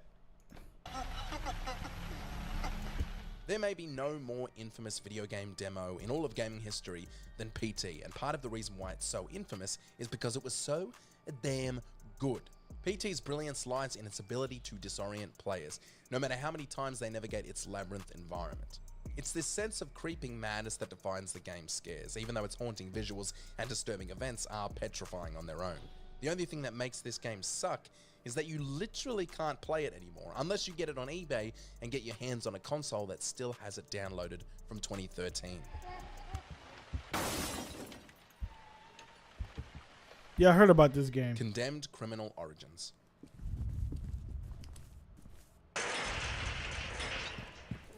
The fuck?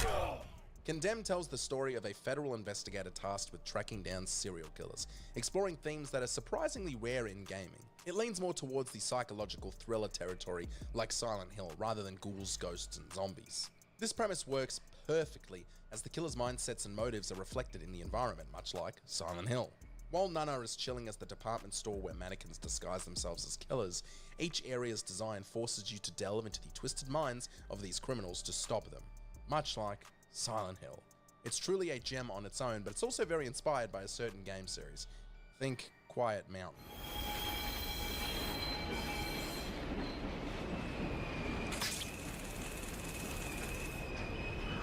Darkwood. Pause. Darkwood.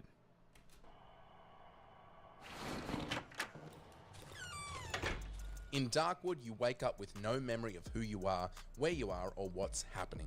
All you know is that a sinister force relentlessly attacks your cabin at night. To survive these increasingly violent assaults, you must scavenge for supplies, defensive tools, and anything to keep the lights on for just one more night. While the nighttime sequences deliver Darkwood's most intense moments, it's the time spent wandering through the endlessly dark forest in search of supplies that instills a profound sense of hopelessness. Darkwood balances the survival genre and the horror genre perfectly, and deserves far more praise than it gets. Stalker: Shadow of Chernobyl. At assault force. Our guys are there. Let's go. Now.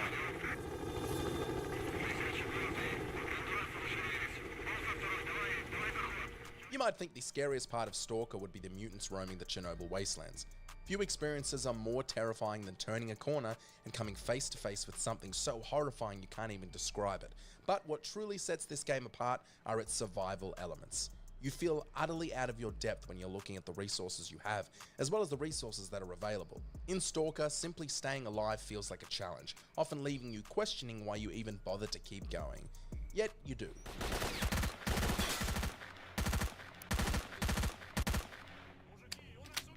Until Dawn. Oh, what now? This is locked, Matt. We'll break the door down, will ya? Whoa, wait a second. We start smashing shit down, he's gonna hear us. Well, you got any better suggestions? I don't know. A lot of these entries are wonderful because they were revolutionary. They either started a new type of game or genre, or perfected it. Until Dawn is one of these games. In Until Dawn, your choices directly determine whether a character lives or dies. You know how horror fans yell at the screen, telling characters to run, turn around, or not go in there? Now you get to see how far that advice will actually take them. While the novelty of this mechanic can sometimes overshadow just how frightening the game is, Until Dawn masterfully uses jump scares to keep players on edge. I don't know, man. That could work, but I kind of think that maybe we should get back to the lodge for now. I mean, everyone's been split up for so long. Visage.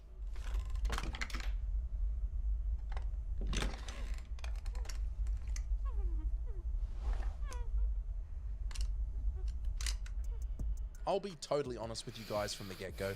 This entry was going on this list no matter what. It's somewhat of a personal pick. And by that I mean I picked it personally. And by that I mean I ignored and kicked a classic off the top 20 to get this entry in here. But play this game and tell me I'm wrong. While Steam is filled with these types of titles, only a few truly stand out. Visage is the scariest of them. Visage is divided into chapters, each set in a different time period and introducing new central figures, though the protagonist remains the same. By tackling heavy themes and constantly shifting its approach to keep players on edge, Visage creates a deeply unsettling atmosphere and is in my personal top 5 horror games of all time.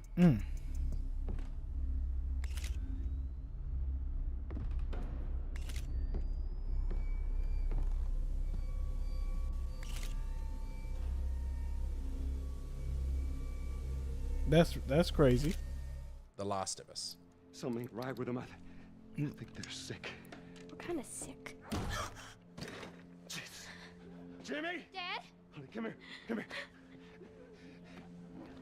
Jimmy. For some reason, I don't feel like Last of Us is a scary. It has some scary moments, some suspenseful moments, but I don't generally think of Last of Us as a scary game. Like suspenseful moments, yes. Scary, I don't feel that from that.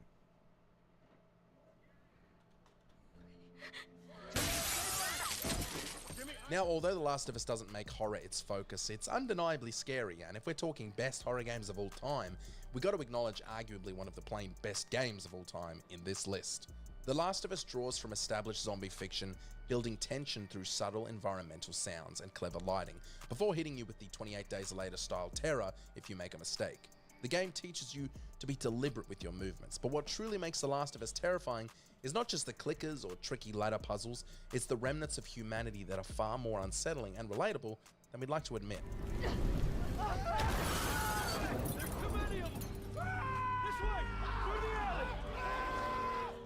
Alan Wake 2. I felt a strange pull toward the TV.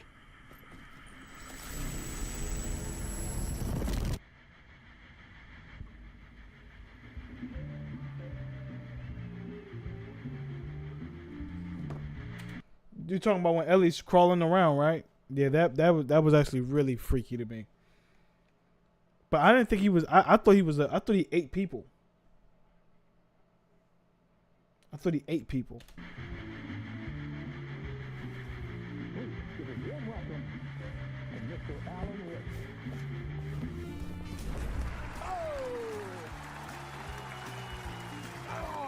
Good to see you, Alan. Great to see you. Welcome back to the show. Both Alan Wake games are frightening in their own way, but the original 2010 release suffers from repetitive gameplay that eventually undermines its fear factor despite its strong narrative, which I wouldn't traditionally call out, but I gotta pick one, so I gotta be tough. The long-awaited sequel improves on every aspect, including its approach to horror. Unlike many games in the genre, Alan Wake 2 doesn't rely on constant jump scares. Instead, it delivers carefully timed moments of terror that are so well executed they leave players on edge long after they've passed.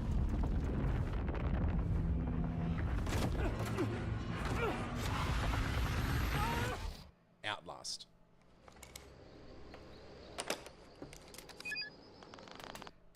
Fuck this game.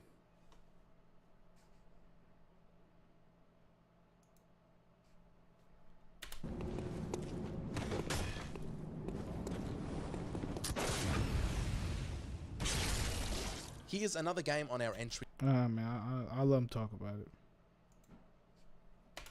Outlast.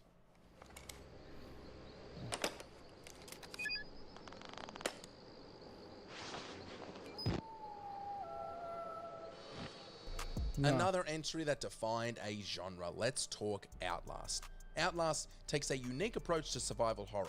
While it does limit your resources, your battery-draining camera being both frustrating and your only real tool, survival in Outlast is more about mentally enduring its relentless scares. Some might wonder, what's enjoyable about a game that largely involves hiding and running through darkness? But for genre veterans, Outlast is a test of resolve and strategy. Imagine trying to thread a piece of thread through a small needle while all your ex-girlfriends scream insults into your ear. That's how tense. That example was stupid as shit, just like this fucking game. Fuck you.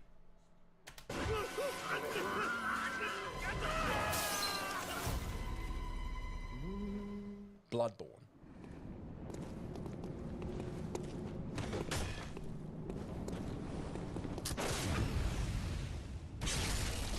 Here's another game on our entry that lives in the same realm as The Last of Us. Sure, it's not blood-curdlingly scary, but it's such a good game with solid horror elements that it definitely earns its place on the best of all time. Bloodborne is filled with human-made beasts, celestial monstrosities, and other horrors straight out of a nightmare. At one point, you face a creature that resembles the biblical accurate spectre of death. Most of the time, though, you find yourself wandering through a plague-ridden town. I've never heard of Bloodborne being a scary game, though, in my life. Haunted by the consequences of human failure, vividly depicted as abominations that prowl the blood-soaked streets. You know what? I changed my mind. This game is actually really f***ing scary. Fear. I just think the guy that's doing this can't fight. This is Little Bird. We're on the ground. Fear was released during the peak of the scary little girl trend, which gained traction after The Ring became a hit in the US. Without a doubt, the haunting figure of Alma remains one of the best examples of the creepy child trope in gaming. However, it's easy to overlook that Fear was also an innovative action game that raised the bar for enemy AI in first-person shooters. Fear has some really cool, innovative game mechanics that make it stand out as a phenomenal game, regardless of the horror elements.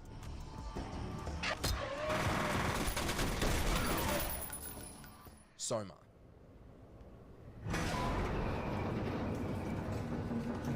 Yeah, I've never heard of most of these games.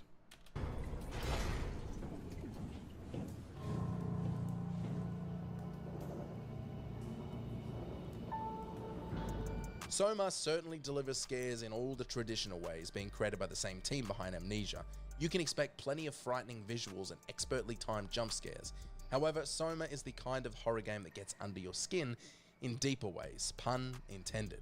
By the time you reach Soma's incredible ending, you'll be left staring at the screen wondering if you will ever reclaim the part of yourself that this game took away.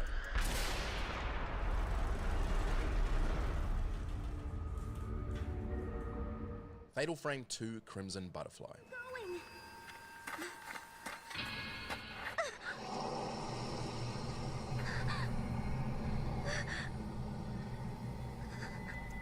Fatal Frame 2 adopts a unique and brilliant approach to confrontation in video game combat. Instead of traditional weapons, the game equips you with a special camera capable of repelling spirits. And I know what you're thinking, how many times is this going to be done? I'm worried this joke won't land, nobody's ever done that. This intimate style of combat, combined with the grotesque design of the spirits, leaves you feeling uncertain about your ability to defend yourself, even though you're armed with the most effective weapon for the situation. Maya? Why?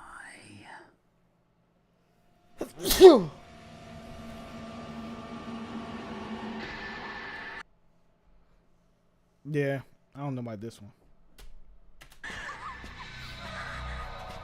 Little Nightmares.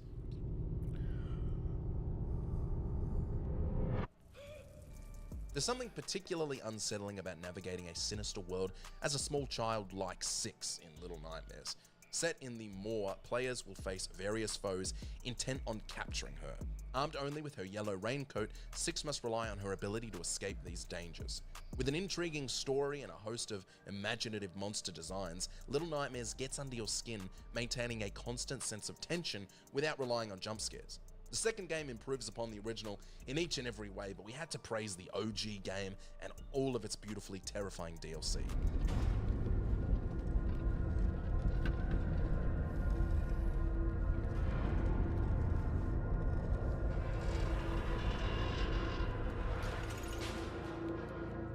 The Evil Within.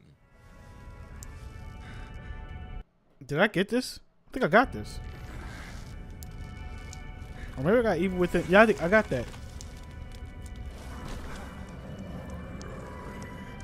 Or Evil Within 2.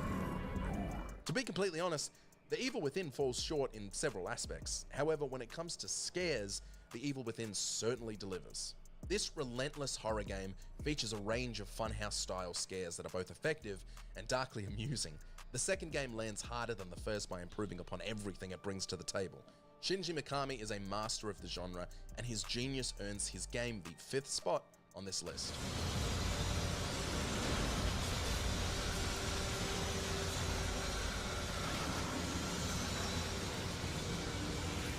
Alien Isolation.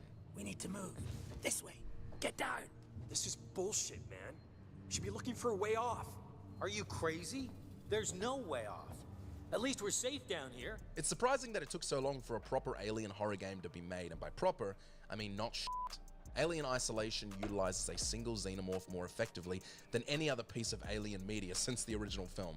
Imagine that feeling when you spot a big spider in your room, but it scurries away and you have no idea where it went. Now, swap that spider for a xenomorph lying in wait, ready to pounce as soon as it reappears. That's the essence of the Alien Isolation experience. This game, from start to finish, is so perfectly crafted, it should end up as a yearly replay for every gamer.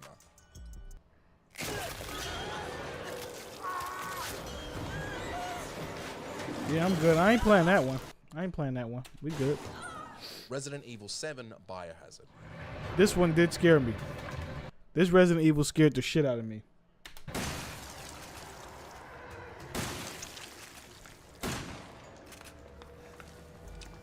Resident Evil 7 is arguably the best entry in the franchise. While there are several strong contenders for that title, Resident Evil 7 successfully revitalized pure horror in the series in the most impactful way possible.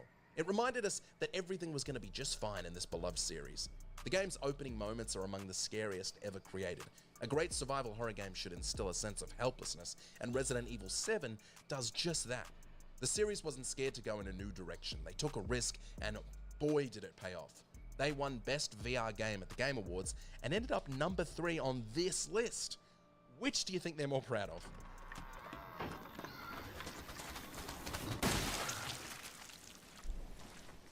Dead Space. Where's Max?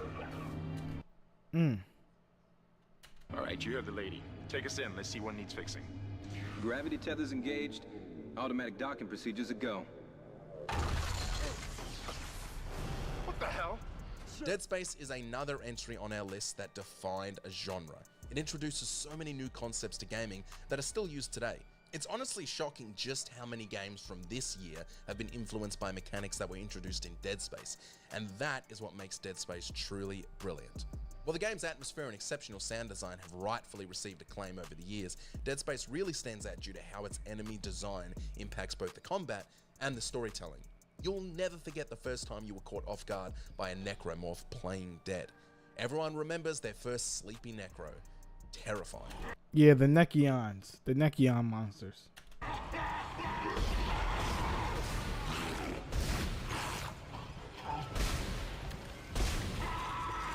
Before we continue, be sure to subscribe to our channel and ring the bell to get notified about our latest videos. You have the option to be notified for occasional videos or all of them. If you're on your phone, make sure to go into your settings and switch on notifications.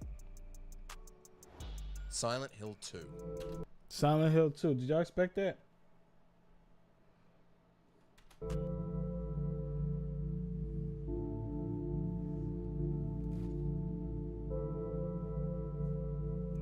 With the remake dropping less than a month ago, we feel even more confident that it's appropriate to give this game the #1 spot.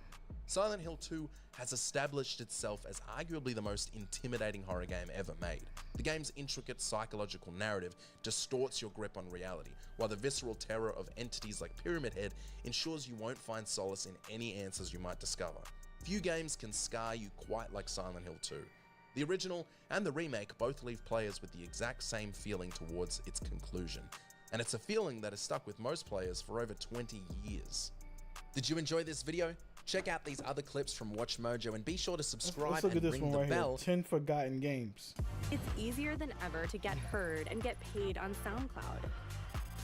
Mm-hmm. Simply upload your... Hey, Angel. I'm not gonna ask you to take me to heaven. But will you pray for me at least? Are you out of your mind? There's no bloody way I'm going to pray for you. Welcome to Watch Mojo, and today we're counting down our picks for the top 10 horror games most folks often forget about today. Slick, you okay, man? Is the prison collapsing? Are we sinking into the ocean? CO! What the hell's going on? Before we begin, we publish new content all week long, so be sure to subscribe and ring the bell to get notified about our latest videos. Number 10, Parasite Eve.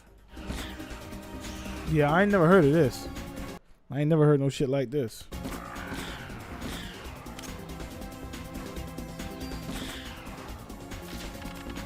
When looking at horror games that could be considered underrated or not loved or appreciated enough, many come up with a game like Dino Crisis or Siren, but rarely is Parasite Eve brought into the conversation. Though it is an RPG, this game does have enough disturbing imagery and dark themes to place it under the horror genre.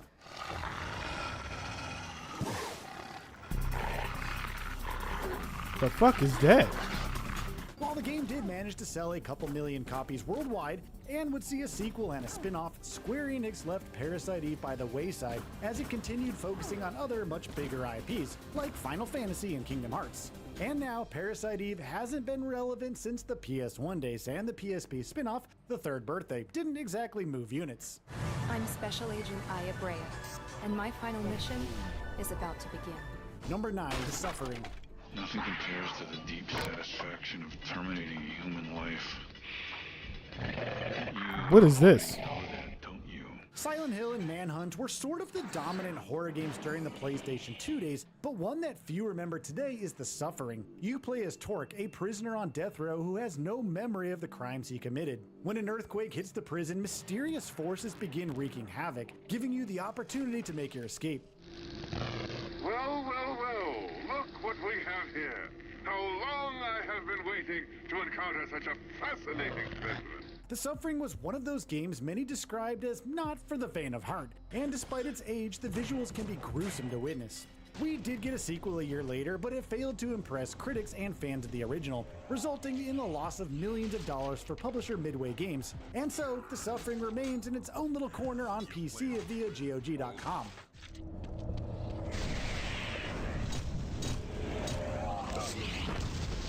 Number 8, I Have No Mouth and I Must Scream.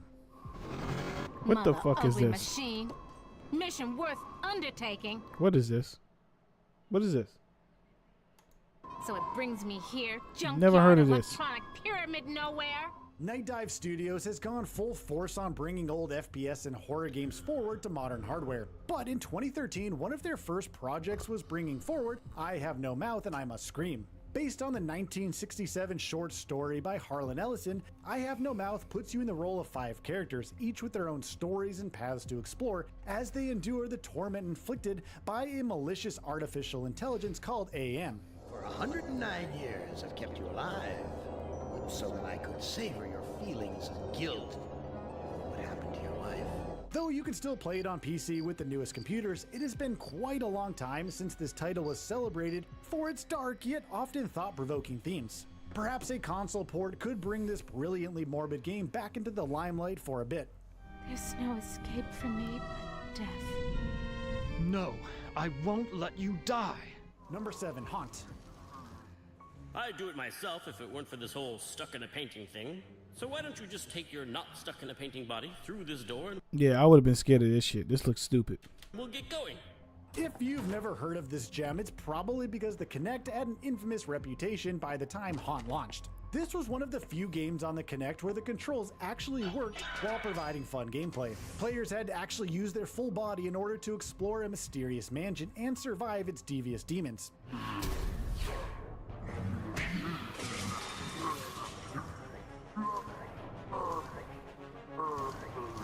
It was a clever one in design and theme, but as mentioned before, the Kinect was already deemed a device unfit for gamers, as the console had become known for its ocean of horribly optimized games with poor controls. Haunt was unfairly left to drown in that ocean, which only hurts more when you learn that the creator of Parappa the Rapper was behind this title.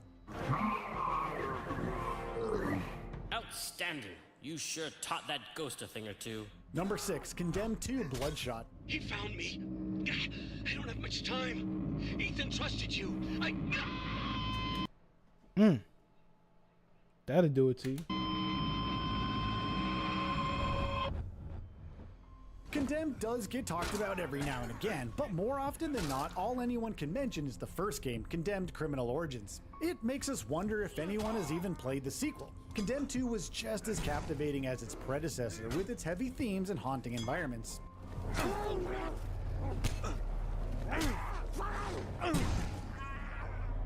While creator Jace Hall has stated that the series sold well, the hesitance in making a third game has sort of forced Condemned 2 to fade into obscurity. It doesn't help that the game isn't available on modern hardware under any circumstances.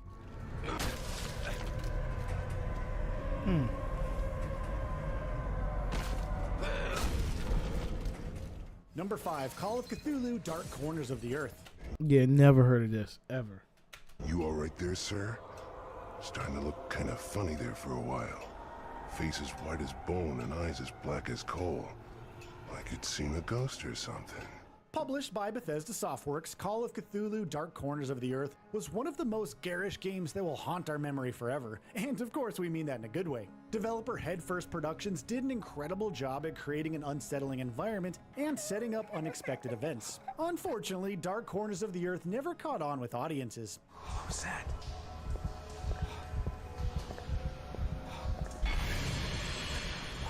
Part of this reason can be attributed to when it was released and on what platforms. The only console the game released on was the original Xbox, and 2005 wasn't exactly a great time for PC gaming.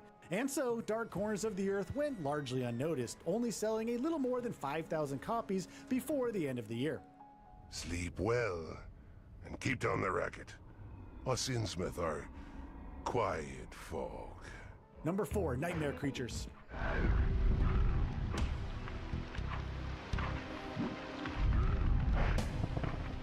I never heard of this shit either. Even though it may not have been great on PC or N64, Nightmare Creatures truly shined on the original PlayStation console. Despite its wonky controls and camera, Nightmare Creatures was a truly creative horror game with its enemy variety, environments, and set pieces.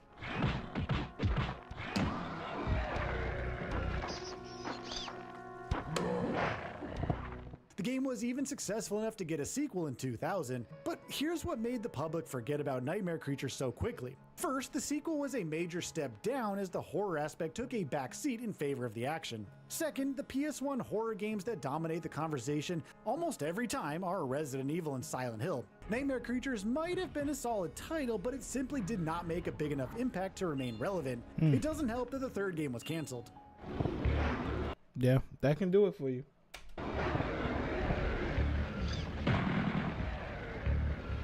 Number 3, Kudelka. I'm confused. So you really are an angel? Don't be foolish. Do you really think that there are angels on Earth? Much like Parasite Eve, Kudelka was an unorthodox blend of RPG and horror, two genres that really don't go together. After all, how do you maintain being scary under a turn-based structure? Well, Kudelka kept the horror tied to its story and enemy design, while staying true to traditional RPG combat.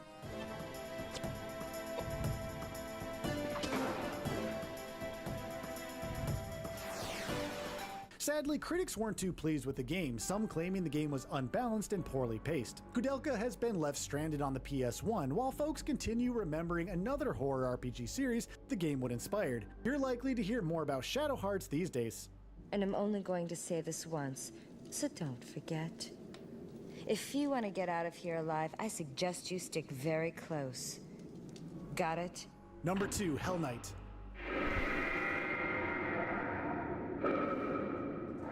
This would have scared me.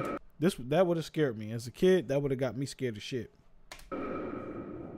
If you have never heard or played Hell Knight before, well, that's because it was only ever released in Japan and Europe. Hell Knight tasked players in uncovering the secrets of an enigmatic cult while avoiding zombies in Tokyo's dark and foreboding subway tunnels.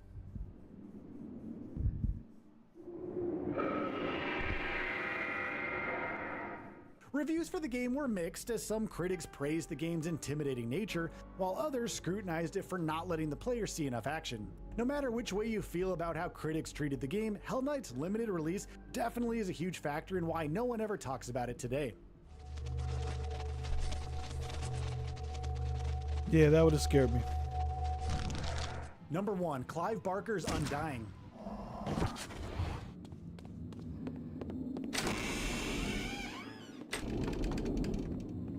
Legendary horror writer Clive Barker is often revered for Hellraiser and Candyman. Many might even recognize his name from the 2007 video game Clive Barker's Jericho. However, few ever seem to remember Clive Barker's Undying.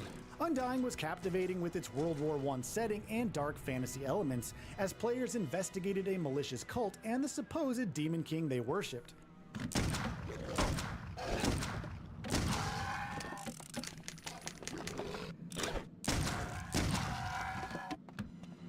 But as we saw with Call of Cthulhu Dark Corners of the Earth, the 2000s wasn't a great time for PC gaming, as consoles were dominating the gaming market, and so the poor sales led to Undying's multiplayer expansion and console ports getting canned. Image becomes reality.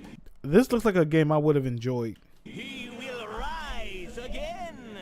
The ritual continues through our blood. So, which of these horror games would you like to see get ported forward to modern hardware? Let us know down in the comments, and be sure to subscribe. I got something to get us to laugh. Dumbest movie scenes of all time.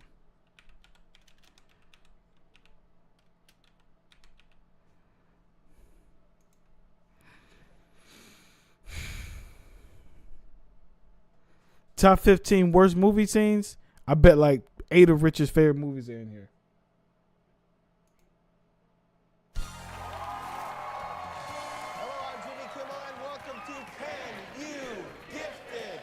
Google shopping game show where they're... I know you train with my old friend Prom, but he is still... I know you train with my old friend Prom, but he is still no match for me. Let the girl go! Awkward movies. I know you train with my old friend Prom, but he is still no match for me. Let the girl go!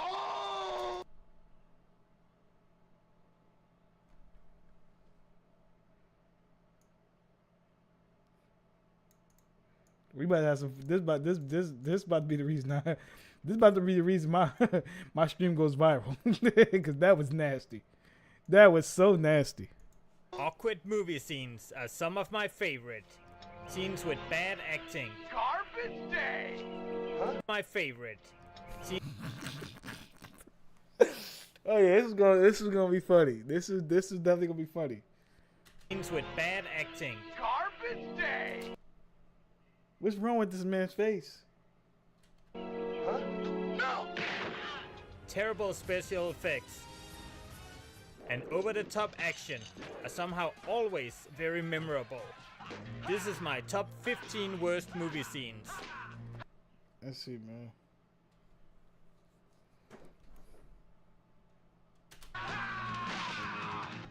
Number 15, The Lost World. In the start of the movie, we are told that Malcolm's daughter has been cut from the gymnastics team. Dad, I got cut from the team. Thanks for knowing.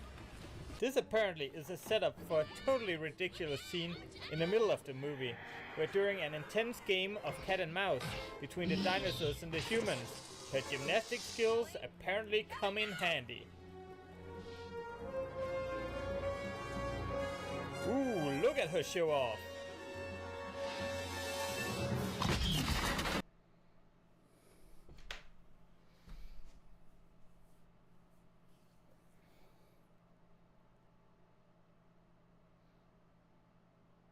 Who the fuck, like, who does that? Like, I get.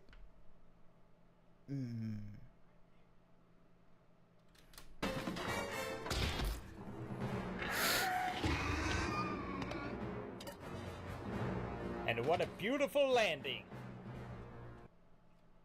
No, sis. Number 14, Star Crash. In this cheese fest, appearing a year after the original Star Wars, David Hasselhoff plays a Luke Skywalker-like character. In addition to awkward lightsaber fight scenes, this movie also has one of the worst-looking opening scenes of a sci-fi movie ever. Why would you drop something like this with Star Wars just dropping? I would have scrapped this. Shame on you for trying to imitate the opening scene of Star Wars. Number 13, Escape from LA. This scene shows... Okay, he got a Bagon going on. That forehead. What a big budget can do to a good director. With almost 10 times the budget of the prequel, John Carpenter could now afford to do Michael Bay-like set pieces. And what a horrible idea this was. Everything from the surf music to the horrible CGI kills this shitty excuse for a set piece.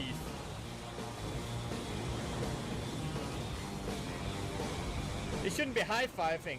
Instead, they should be punching themselves in the faces.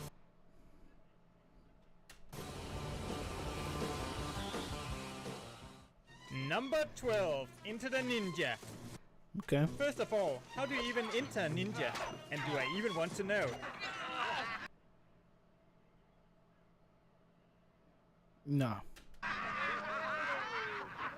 Old school ninja movies often have very exaggerated sound effects. Just listen to this.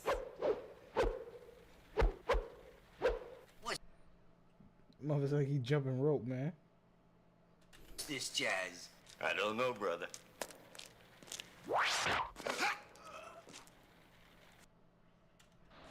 But with this scene, they have outdone themselves. They have combined bad sound, bad acting, and bad everything. Even the bad guy has "what the fuck" written all over his face.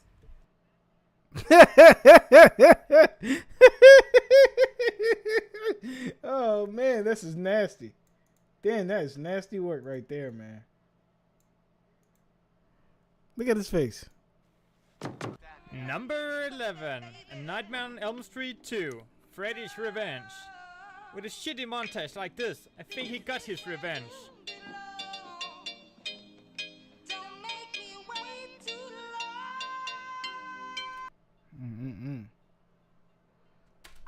Oh yeah, snap those fingers. It was so cool what you just did. No, no.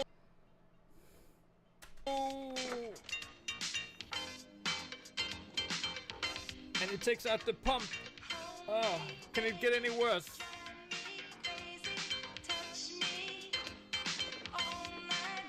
Ah, stop it! No, no. Just say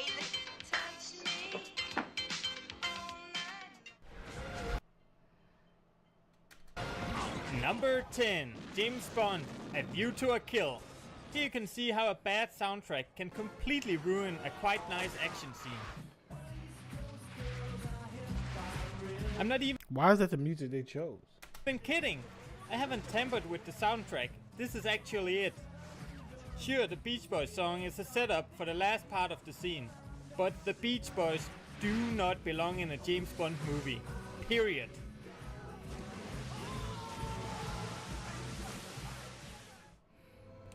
Number 9, I heard a lot of people like this movie. I've never seen it. The Hunger Games.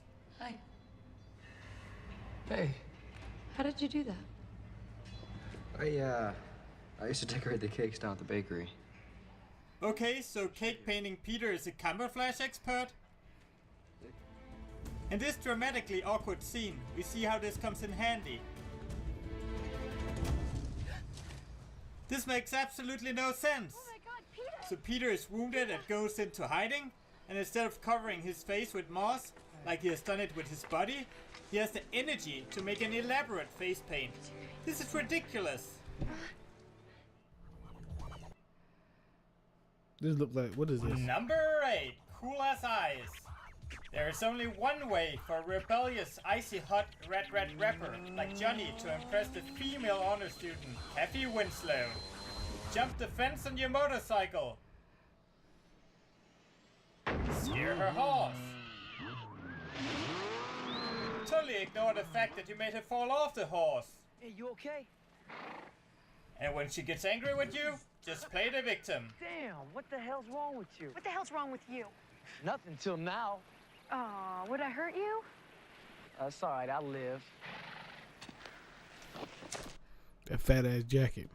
Yeah, you hit pretty good for a girl. Yeah? Well, coming from a big macho biker like yourself, I'll take that as a compliment. Works every time. Yep, she likes me. Fucking cornball. Number 7, Spider-Man 3. A symbiote from outer space turns Peter into a finger-pointing, street-dancing emo. And what a horrible scene this is. I don't quite know if it's supposed to look like he's seducing or creeping out the women.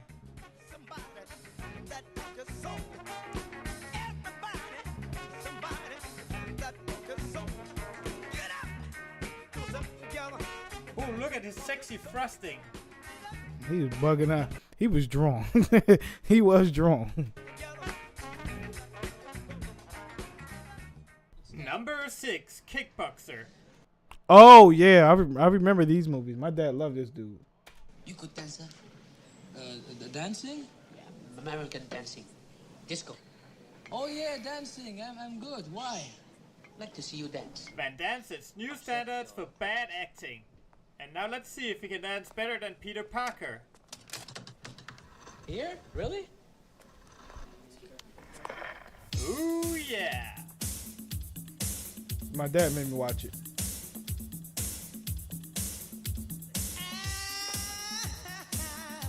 With him there's no doubt. They doing two different things. He's seducing the ladies. They like him because he got that nut ass pre-G Unit white beater on. That's why. That's why they like him. I don't know what the fuck he doing. Shut the fuck up. How you gonna judge me for something my dad made me watch? That don't even make sense.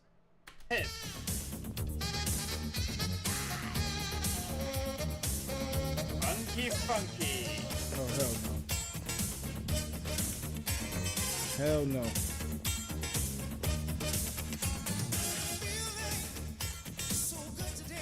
And now hop the floor. Up again. Oh, he a freak. Hop the floor. All right, yo. We're done. He started bouncing, man. I don't remember that. I don't remember that at all. 3D. Oh no. Oh no, the shark is coming. That's terrible. That's fucking terrible. The shark is coming. It's so scary. No. You ain't worried. Shark! Shark! It looks so realistic. Ah! Oh! No! Number 4, Teen Witch. After the scary shark encounter. What? I think we need some funky hip-hop tunes to calm us down. Damn. When I snap my fingers, everybody say sure, I'm hot. I wonder if they look back at these old scenes and be like, damn, I was on some bullshit. And you're not. But if you want to hang with me, God, these guys are funky. I bet the girls will be impressed. But just a bit intimidated. Oh my God. You can dream until you will, but you will never. These guys have to. What the fuck are they doing? intimidated. Oh my god. These guys have the moves. Let's go back the other way. No, just go up and talk to him. Are you Wow. Wow. kidding? I'm so embarrassed. Look at how funky he is. Maybe with a little bit of magic, the girls will become hip too.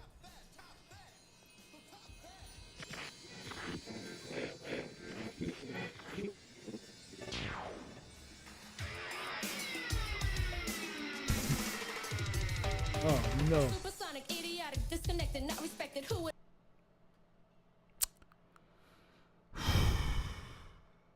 ever really want to go and top that? Such a waste of pretty face, but hanging in your nose space. I wish that you would take a look and really stop that. Top that. I like her hair Well, though. stop that. I don't really give a about trying to top that. Top that. Stop that. I wish you finally take a real look and really stop that. Take that. Yo, if they sample this beat today, if they take that beat and just add a little 808 in there or something like that. Guys. It's on. Top that. I don't really give a about trying to stop that. Top that. Big deal. Stop that. Unreal. What is this movie? I will make a fool of you. Top that. Guys, you just got owned. Top that. Number 3, Hot Ticket to Hawaii. Beautiful day, huh? Uh-huh. The speedos are not enough to impress the ladies. Bring a frisbee to the beach. What kind? Is that a fucking gun? And do the good old between the legs trick. Now that the lady is impressed, you can make her fetch your frisbee like a dog, while you men take care of business. About you getting lost. What do you mean? I mean it. Move out. Now.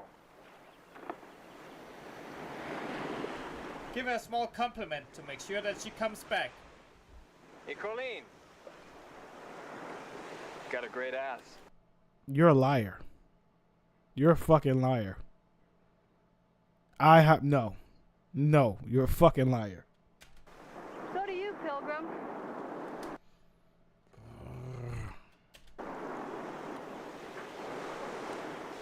Hey. Yeah, let's have it. This is for the Molokai cops.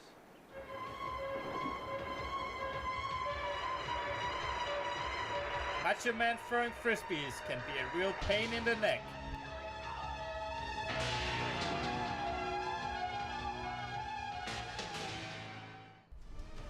Number 2, Anaconda. Yeah, this one has some bad scenes in it. Anaconda I enjoy it though. know that women taste better than men. So to make room for dessert, the anaconda becomes a bulimic. The CGI is horrible. And the fact that the half-digested John Voight makes a wink to Jennifer Lopez is even worse. He's like, yeah, Jennifer, you're next. That's so that. Number 1, no retreat, no surrender. There's nothing like a good old training montage to finish off the video. One-arm push-ups, quite impressive. This montage isn't that bad after all. It makes me I ain't never seen this type of. I get it, but why the fuck? What's that board doing right there? want to go work out right now.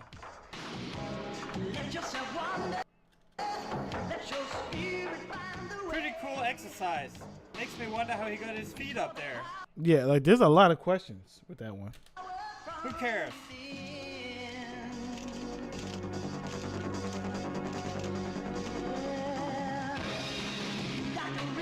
I feel motivated. I feel energetic. And What? what is this? What are they doing? No!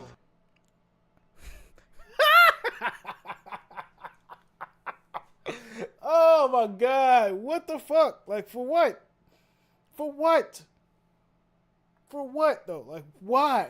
Why? Like who wrote this? Who wrote this? There's no reason to do some shit. Why?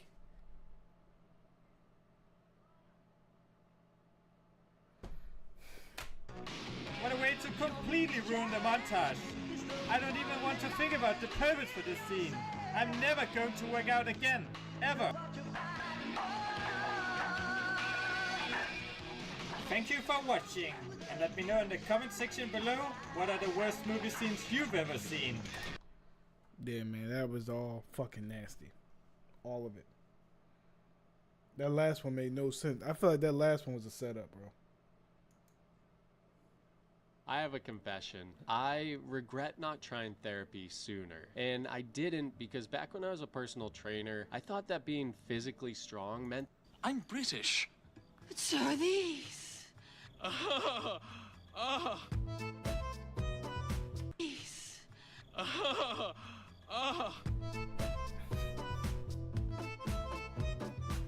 Matthew Broderick totally nailed it keeping a straight face around Jim Carrey and The Cable Guy, but when it came to the chicken skin scene at medieval times, he just couldn't hold it together. Hello, Clarice. It's good to see you again. This was reference to Anthony Hopkins' iconic Hannibal Lecter in The Silence of the Lambs. Also, fun fact, Hannibal Lecter never actually says that line in the movie. Hello, Clarice. Oh, Lord. In UHF, there's this hilarious scene where Billy spits in Uncle Nutsy's face. You can totally catch the kid actor starting to laugh as his spit hangs perfectly from Weird Al's nose. Okay. Eddie Murphy was apparently the cause for plenty of this in Beverly Hills Cop, especially because most of his dialogue was improvised. A good example is the Super Cops scene. You can see... Oh, yeah. This is Eddie. This is peak Eddie. John Ashton is doing sort of a face palm to hide his laughter. They're not just regular cops. They're super cops. And the only thing missing on these guys are capes. Norm Macdonald broke character in Dirty Work when Don Rickles was talking to Artie Lang's stomach in the movie theater scene. Norm couldn't keep it together, so they finally decided to keep his laughing in.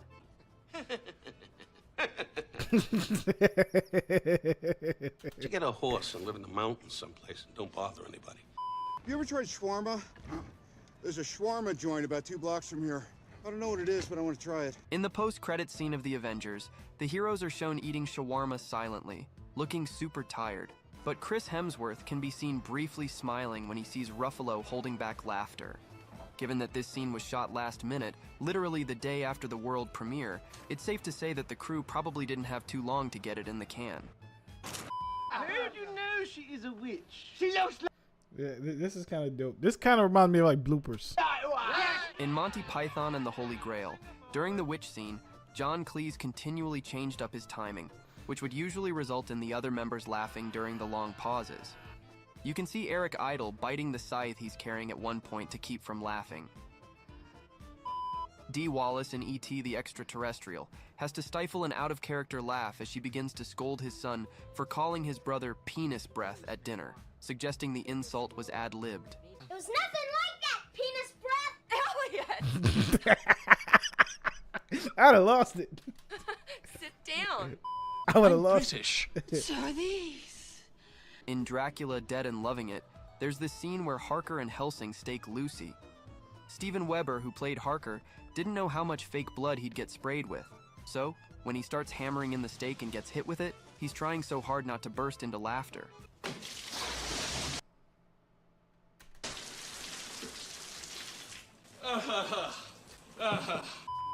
The scene in The Princess Diaries where Mia slips and falls off the bleachers was not scripted and was a complete accident, but the director kept it in anyway.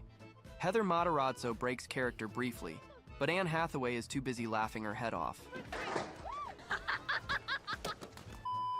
In Kick-Ass, during one of the early scenes where Mark Strong is talking to the driver in the car, this is crazy. He's describing the specifics of the slushie he wants, and you can clearly see Christopher Mintz-Plasse is about to crack up as Mark Strong plays it totally deadpan. And I'll have an icy. Like when they mix the red one and the blue one. And a pack of Twizzlers. In This Is the End, James Franco's character is making a serious video complaint about his friend Danny McBride dropping by uninvited. But Franco starts laughing during the recording, and you can hear it before the video suddenly glitches. Fuck that dude. Richard E. Grant broke into laughter, delivering his line about putting a jukebox in the Penrith tea rooms in Withnail and I. But since he and Paul McGann's character were supposed to be drunks, it was kept in. Yes, we'll buy this place, and we'll install a fucking jukebox in here. Live and all use. They did about 16 takes of this scene, and they laughed through every one of them. Finally, they had to just leave it in. We are not drunks, we are multi-millionaires. In the movie Meet the Parents, Ben Stiller's joke about a kung fu grip on the airplane is so funny that it makes one of the extras laugh. The extra then quickly hides out of sight to avoid messing up the scene. If you can get it from my kung fu grip, then you can come and have it, okay? Otherwise, step off, bitch. One famous example of an actor breaking character in a film is in The Lord of the Rings, The Two Watching actors breaking character. Towers. In a scene where Viggo Mortensen, playing Aragorn, kicks a helmet in frustration, he actually broke 2 toes. His scream of pain was genuine, but director Peter Jackson liked the take and kept it in the final cut. Give me the fucking keys, you fucking cocksucker motherfucker! This one was hard on the entire cast in the lineup scene from The Usual Suspects. According to Kevin Pollak, none of the actors could take the line seriously, and one of them kept farting. Eventually, the director gave up and decided to split up the takes they'd already taken. And just like that, an iconic scene was born. How many fucking keys? You cocksucker, what the fuck? In Star Wars A New Hope, you can catch Harrison Ford grinning and looking away from the camera to hide his amusement when he says, "We're all fine here now, thank you. How are you?" "We're sending a squad up." You also briefly hear his voice crack from trying to hold back laughter when he says, "Give us a few minutes to lock it down. Largely very dangerous." This was because he had actually forgotten his lines and was just improvising. He was laughing because he was certain they were going to cut this scene, but instead, they kept it in. In Spaceballs, when the radar officer tells Dark Helmet, "I'm having trouble with the radar." The fuck? I'll be laughing this whole fucking movie. Look at that shit on his head. Sir? There's a bit of a chuckle at the end. It should be noted that the officer was played by Michael Winslow, the man of 10,000 sound effects, almost a dozen Police Academy movies, and this was the point where he almost loses his composure. What's wrong with it? I've lost the bleeps, I've lost the sweeps, and I've lost the creeps. The what? The what? And the what? You can also see him covering his mouth like he's trying desperately to stifle his oncoming laugh. In Deadpool, Gina Carano can be seen struggling to keep a straight face when Negasonic Teenage Warhead is completing a tweet before the final battle. Oh no, finish your tweet. That's fine. Just give us a second. There you go, hashtag it. In the birdcage during the scene where I've never seen this. Armand, Agador, and Val argue in the kitchen about Hank Azaria not preparing an entree, there's a moment where Williams stumbles and nearly falls over. It's okay. We're all right. This was a mistake by Robin Williams, who managed to stay on his feet but is clearly struggling not to laugh for the rest of the scene. What are you standing there for? Go! Go! Fuck the shrimp! Did you know that one of the funniest lines out of Fast and Furious 6 was actually improvised by Dwayne Johnson? Yeah, I heard about this one. Hey, Mia, you better hide your baby, or I'm just playing. You better hide that big-ass forehead. The comment was completely unscripted. Baby, or I'm just playing. You better hide that big-ass forehead. The comment was completely unscripted, resulting in Ludacris's hilarious reaction. And thanks to Tyrese staying in character, the director kept the line in the final cut. Hey, Mia, you better hide your baby, or I'm just playing. You better hide that big-ass forehead. I'd have lost that McGregor shit. had a hard time keeping a straight face while delivering the line about younglings in Star Wars. Oh yeah, I laugh at this every time. Revenge of the Sith. I have seen a security hologram of him killing younglings. I would have laughed every time I said this shit. Every time I said this, I would have laughed. The word younglings in such a serious context made it difficult for McGregor to hold back laughter. Gene Wilder was a master of improvisation, and his brilliance shines through in Blazing Saddles. In one memorable scene, Cleavon Little realizes that the townspeople are still racist towards him, even though he is now law enforcement. Wilder tries to comfort him with a bit of humor. You gotta remember that these are just simple farmers. These are people of the land. You know, morons. Wilder added morons to the script, causing Little to burst out laughing. In the scene, you can see Little looking at the crew, wondering if he ruined the shot. However, his laughter made the scene perfect. Morons. In Ghostbusters, when the gang visits the Sedgwick Hotel and speaks to the man by the elevator, there's a moment where Dan Aykroyd turns his head and gives a little smirk at Bill Murray's comments about roaches. No, we're exterminators. Somebody saw a cockroach up on 12. That's gotta be some cockroach. Bite your head off, man. Bite your head off line was improvised right there and then, catching everyone off guard. In Almost Famous, when Penny Lane asks William to go to Morocco with her, he initially says yes, but then adds, "Ask me again." Do you want to come? Yes. You sure? Ask me again.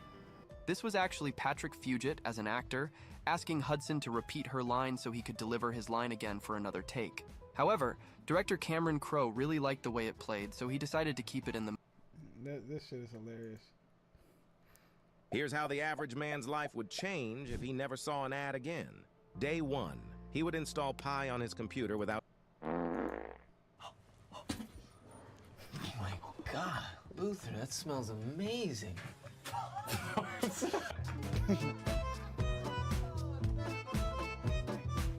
In Goodfellas, Maury's wig falling off wasn't scripted, and neither was Henry laughing in response. Fucking commercial. You don't got my money. You don't got my fucking money. In The Usual Suspects, each of the suspect was supposed to read out the line, "Hand me the keys, you fucking cocksucker."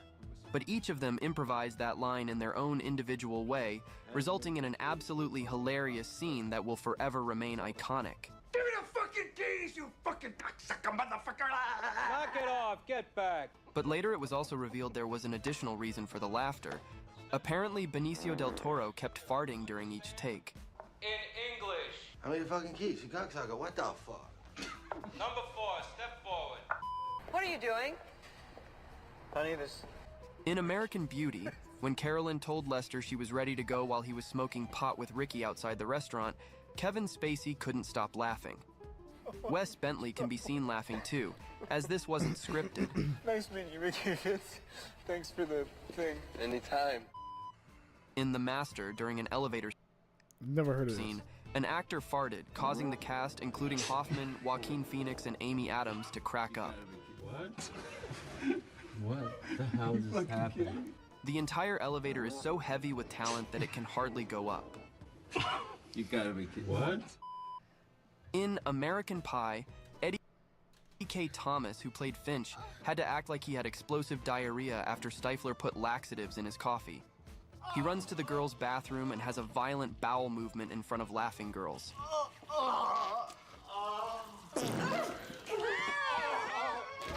Thomas struggled to keep a straight face during the scene, and some of his genuine reactions and laughter made it into the final cut. In Cloverfield, just after... I remember Cloverfield. Cloverfield made me feel sick. After the subway scene, when the camera is smudged, Hud is clearly grinning while he's cleaning it. In the thrilling climax of Iron Man 2, we witness Tony Stark and Rhodey facing off, and things get a bit heated. Get out. After the house party is shut down, Rhodey steps up to confront Tony. RDJ, in the middle of the face-off, delivers a line that's so hilarious that he can't help but crack up. Goldstein. Yes, Mr. Stark. Give me a fat beat to beat my buddy's chest. What? I could have used a little more cowbell. In a famous Saturday Night Live sketch, Will Ferrell plays Gene Frankel, who annoys the band with his cowbell. Instead of asking him to stop, Christopher Walken's character, producer Bruce Dickinson, encourages him to play more. This causes the cast, especially Jimmy Fallon and Horatio Sands, to struggle to keep from laughing during the scene. Can I just say one thing? Say it, baby, just say it.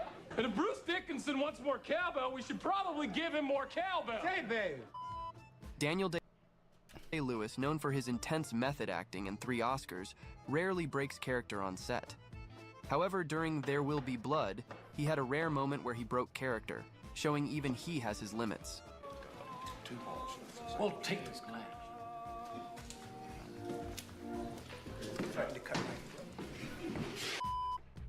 In Monty Python's Life of Brian, during the Biggest Dickest I'd be breaking character. What the fuck? Why is he on his knees? scene, The extras playing the guards were told that the scene would be serious and that they had to keep straight faces or they would be sacked. I have a very great friend in Rome called Biggest Dickus. Biggest Dickus. Silence! Biggest Dickus? Rome called Biggest Dickus. Silence!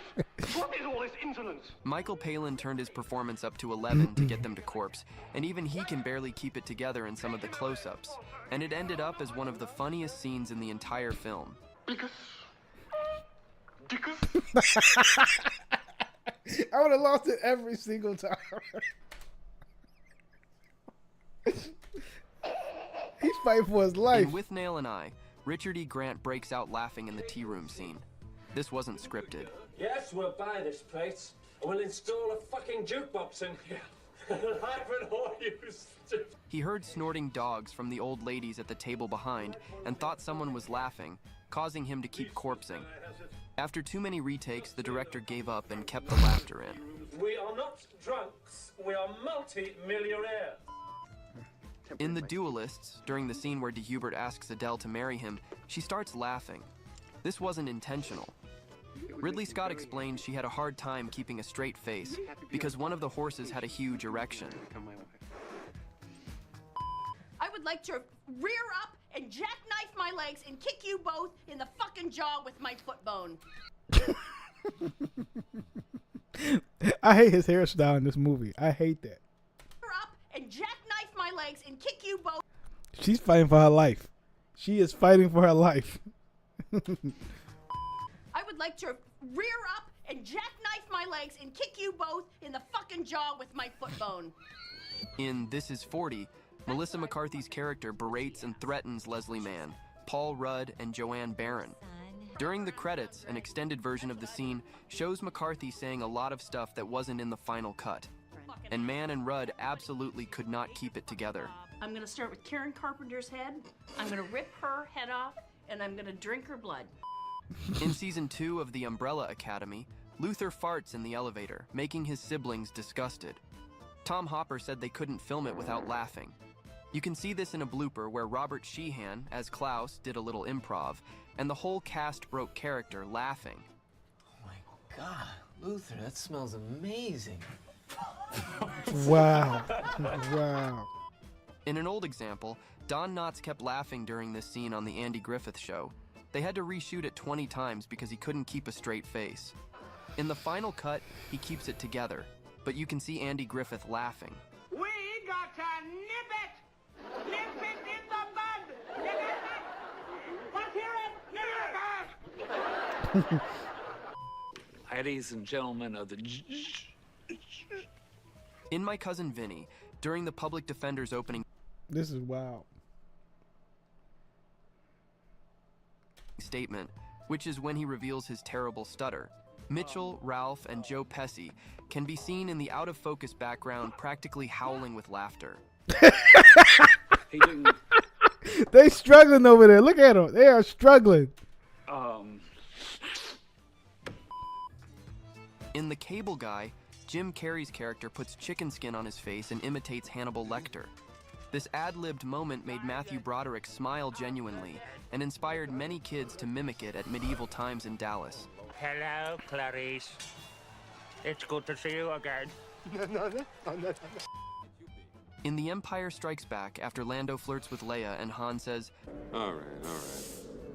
You old smoothie. you can see Carrie Fisher break character and grin. In It's a Wonderful Life, a crew member dropped some props, causing a loud crash. Thomas Mitchell ad-libbed the line from offstage, making Jimmy Stewart laugh. I'm all right! Since it fits his character, it was kept in the film. In The Sopranos, there's a scene in season 3 where the family holds a wake for Tony's mother. They share awkward stories about her, and then Tony's sister plays a sappy love ballad from Carousel.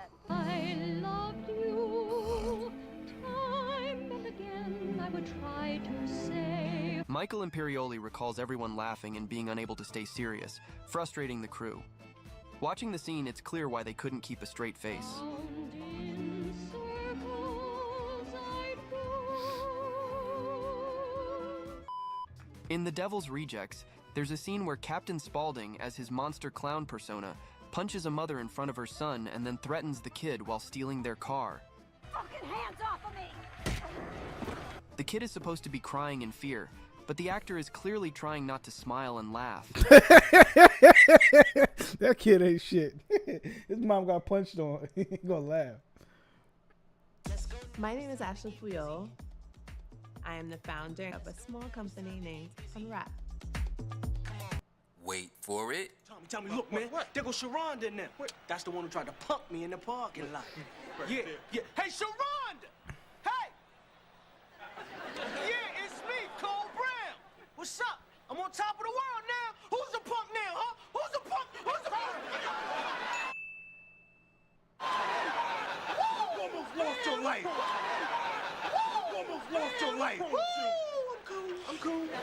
Welcome to another edition of Life is Lyrical. I am your host, Kev.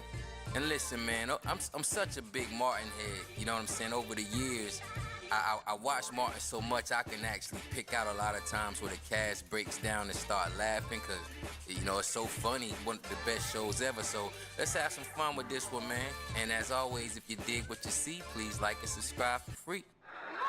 You played me first! No, Martin, you lied to me too! Oh, Gina! Don't be the kettle calling the pot or the pot calling the kettle! You mean the pot calling the kettle black? Don't be the kettle calling the pot or the pot calling the kettle! We'll be coming around the mountain when we go. We'll be coming around the mountain when we go. We'll be coming around the mountain. We'll be good around the mountain. We'll be good around the mountain. Heart.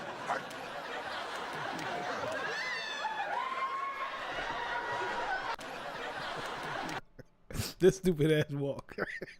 This walk stupid as shit. Yo, how do you come up with this stupid ass walk?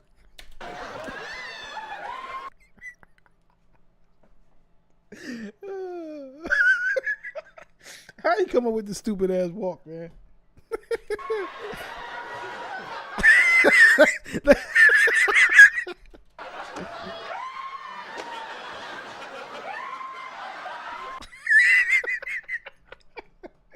Oh man, he's a fucking freak for that.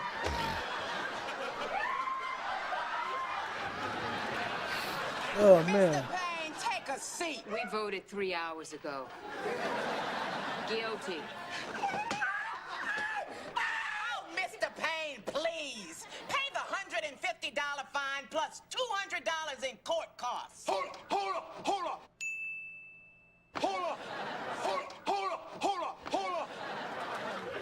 I ain't got time for Richard Roundtree over there.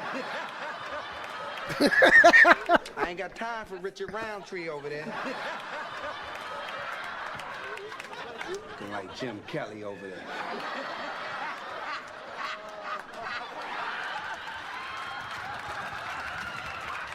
He do though.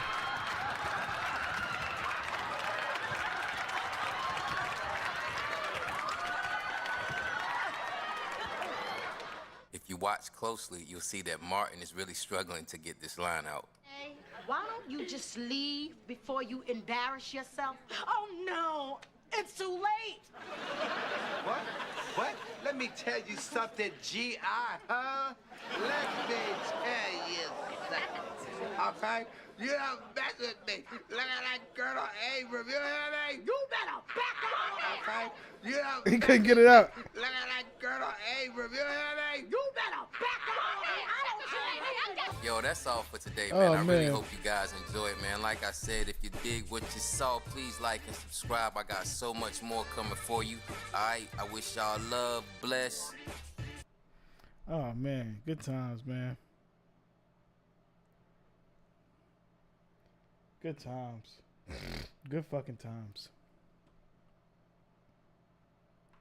Damn, that's good. That I needed that laugh. Good times though.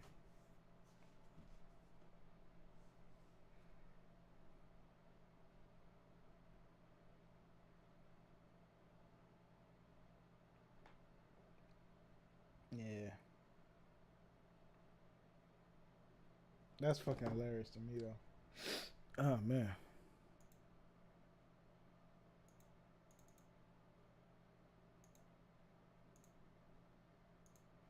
I didn't have this shit paused that whole time. Trouble. Sweaty leather tracksuit?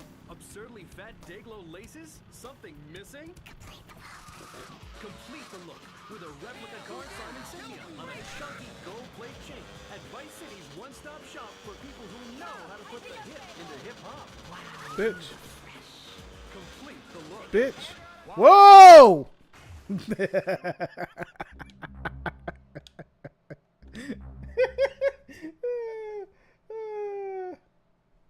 Nah, I don't remember that meme.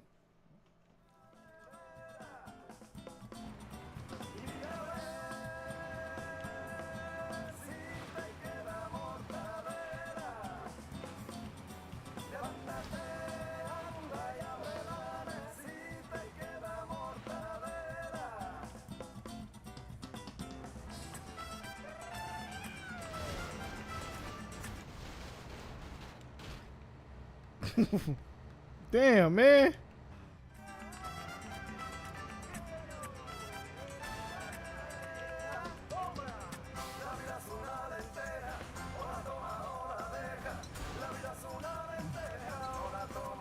Go up.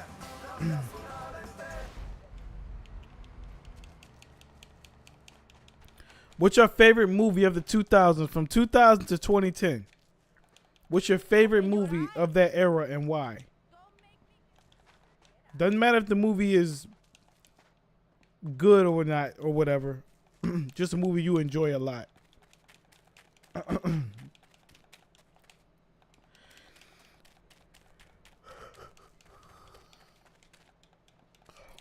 From 2000 to 2010.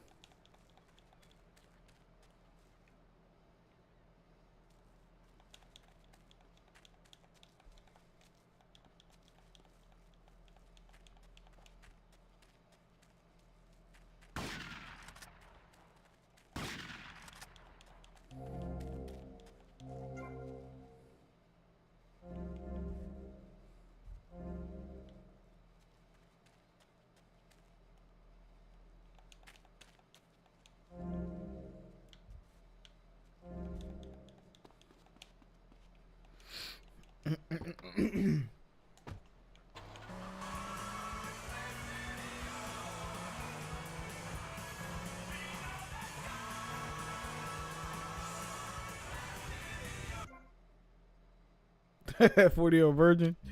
Good one. Good one. Good one. Good one. Good one. That's a good one.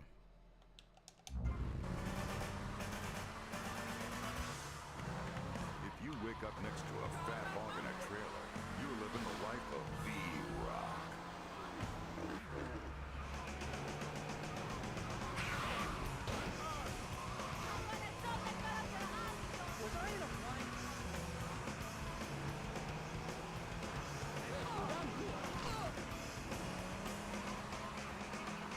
Oh man.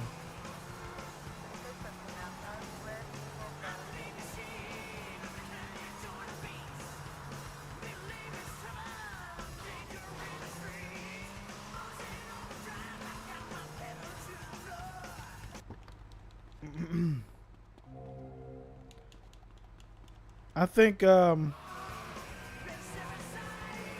Virgin's a real good one. I'm trying to think. What's some other ones that I really enjoy?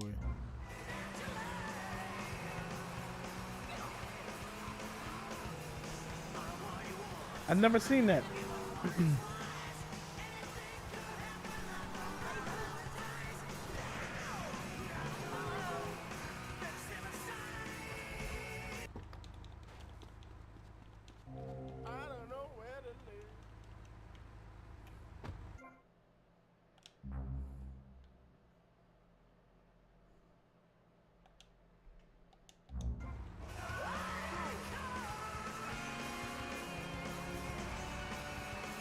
Yeah, I don't think I've ever seen that one.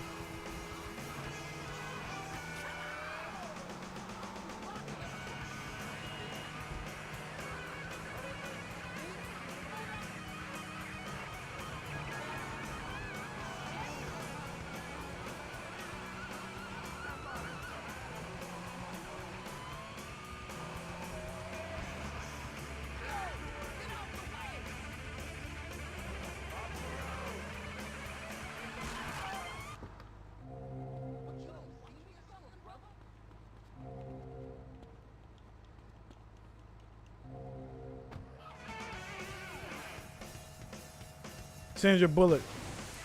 I like her a lot. I think she's really attractive.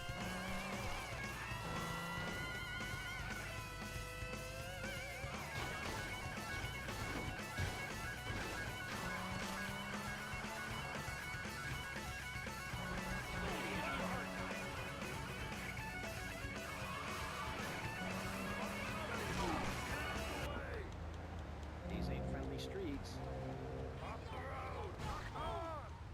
I liked her a lot in I think that what's the man movie? It's called Speed with Keanu Reeves, I think.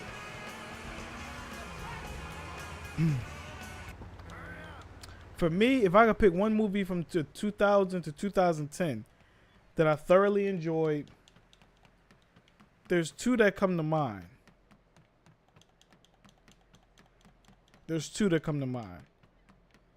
Hold on, but I don't think this came out. Let me look up the year this one came out. Just so I'm sure.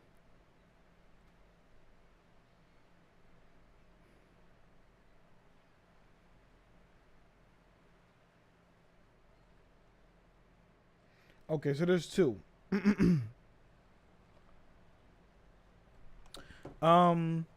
Bad Boys 2, because I feel like that movie feels like the 2000s.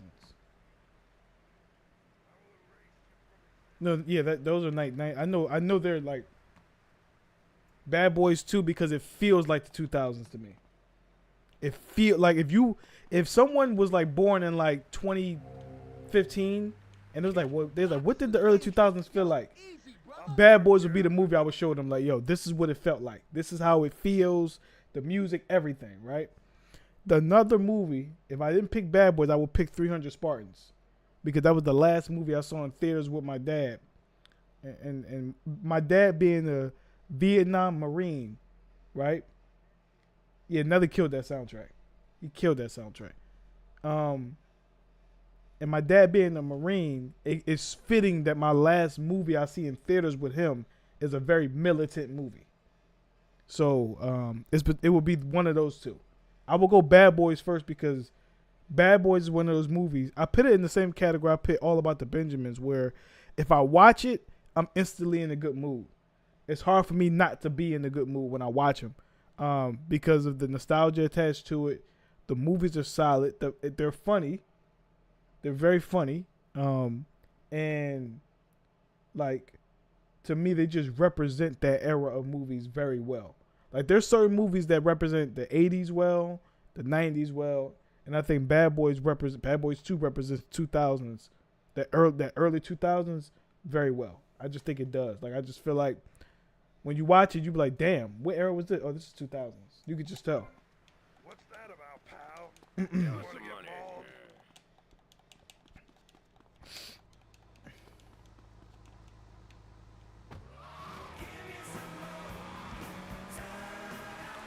I mean, that was Nelly's era, man. Nelly couldn't miss it.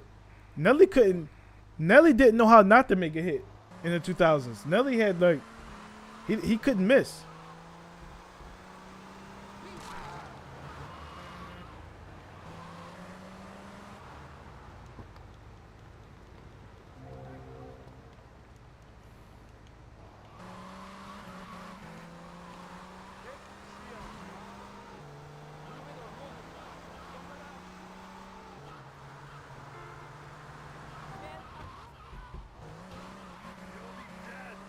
Yeah, Nelly couldn't miss, man.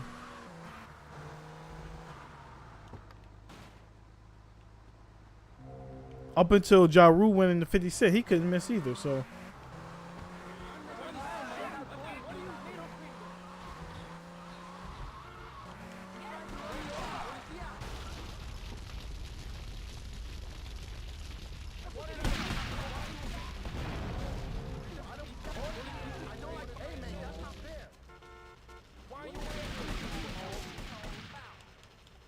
You know. Don't run away from me.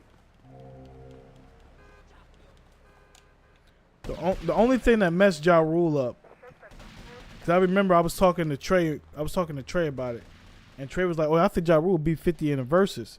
I said, "Nah." I said because after a while, his records start getting real repetitive. Like those big records he had, they start sounding alike. Right? They start sounding alike. And so, what's up? Kill 10 of y'all in 2 minutes? Dumb bastard. You should have stayed at home today. You trying me, man? You and me, don't pull that shit, man. Baby, los shanks, loser. Keep walking, man. Stare the shit out of you. En la cara. You're a disgrace.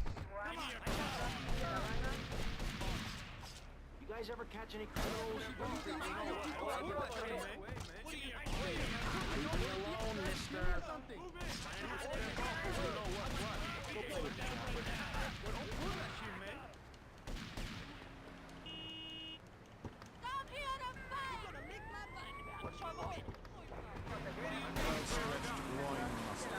Let's see, music has a meaning. It's about depth and texture and sense of community that emerges from the struggle going on within all of us, between man and machine, between the angel and the beast. You're mine, he's mine. Damn, bust my ass. He's mine. Golden age. Would you say 2000 was a golden age for movies?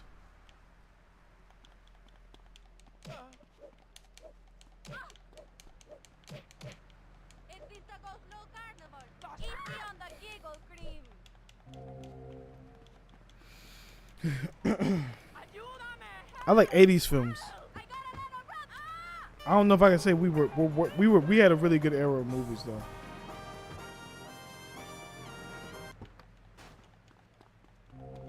We had a very great era.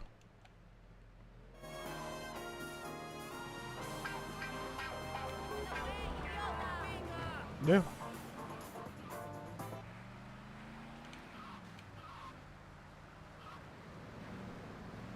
I guess I'm biased because I like action movies, and the 80s to me were the action era.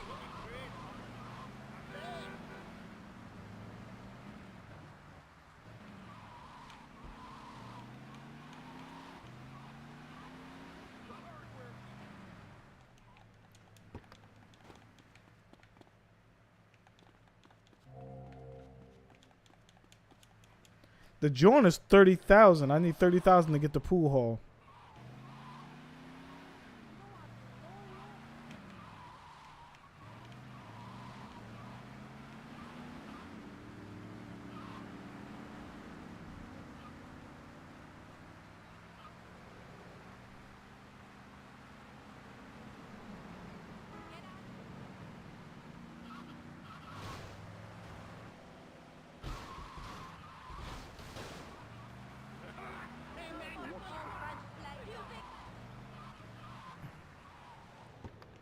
Yeah, we had some bangers, man.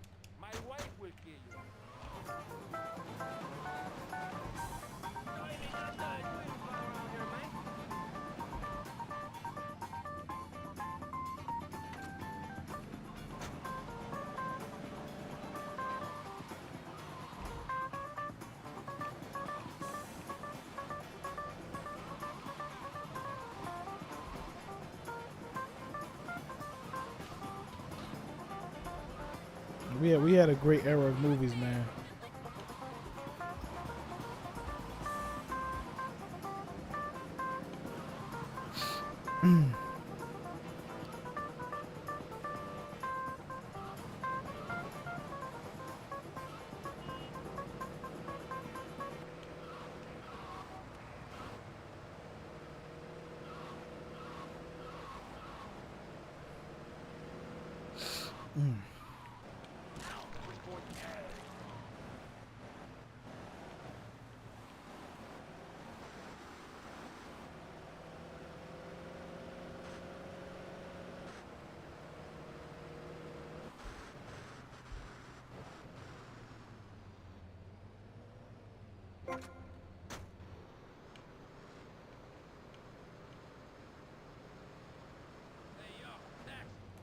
I'm gonna get your ass in.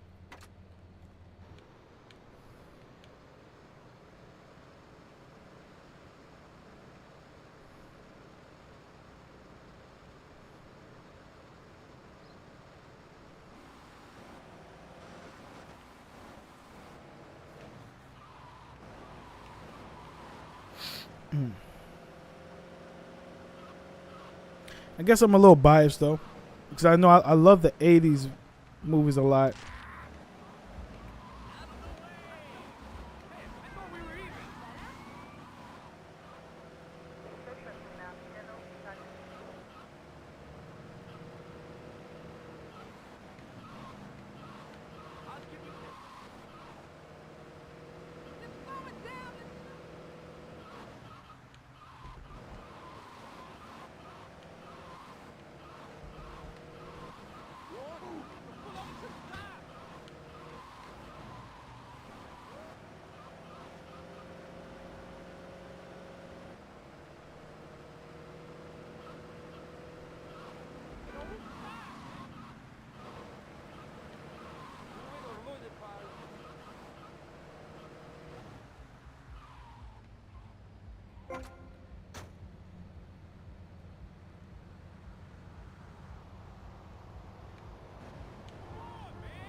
I'm almost at the 30,000.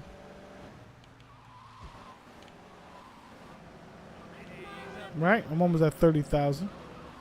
I need, what's that? 3 grand more.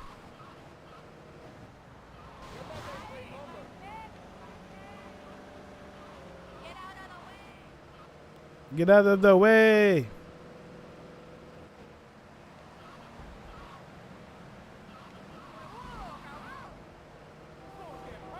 This is the first time I ever thought about buying property.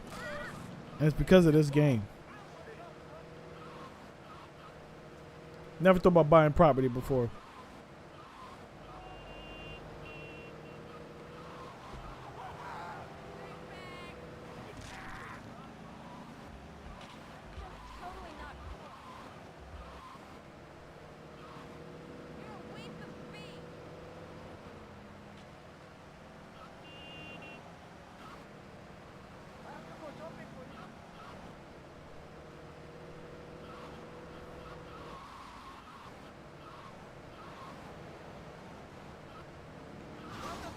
Move, bitch.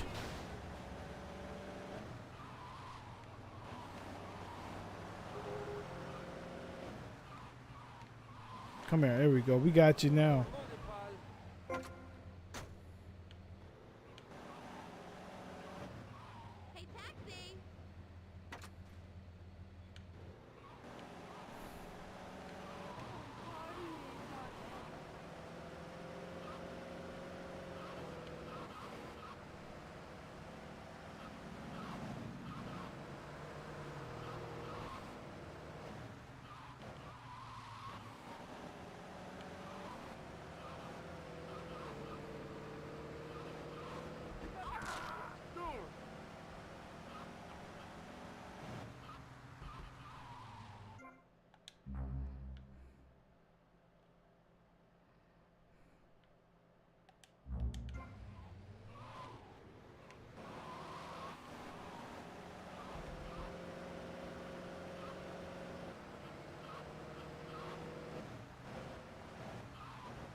There we go.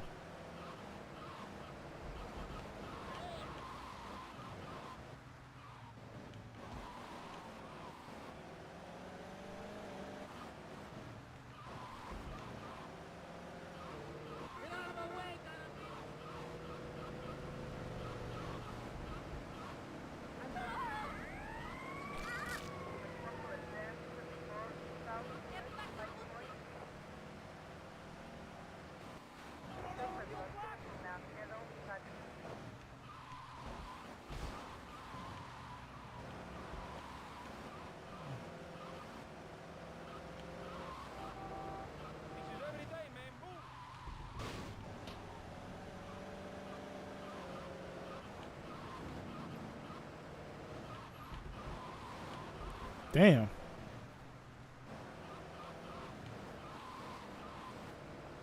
Yeah, I bet you make a lot of money if you Uber on in Miami.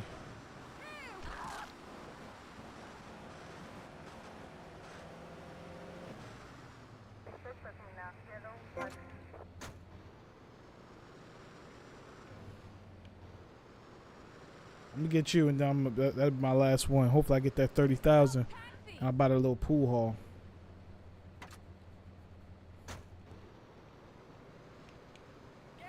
Fuck you.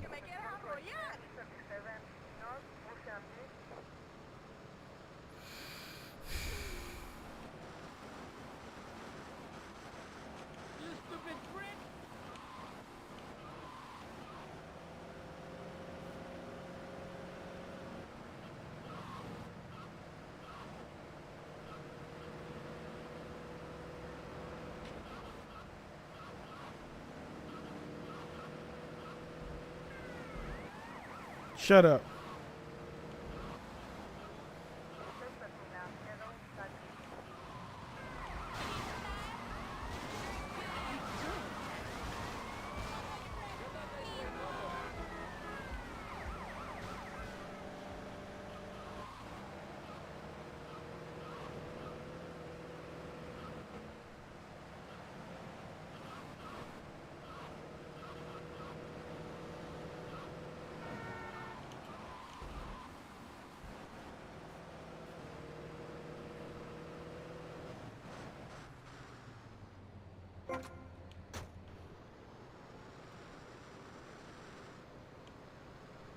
Damn.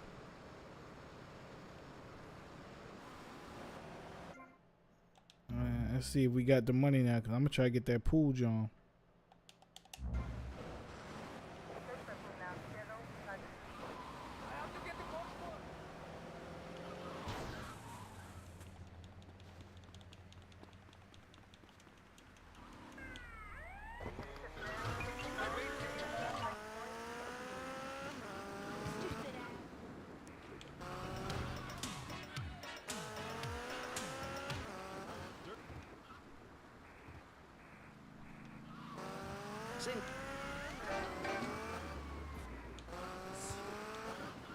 There we go.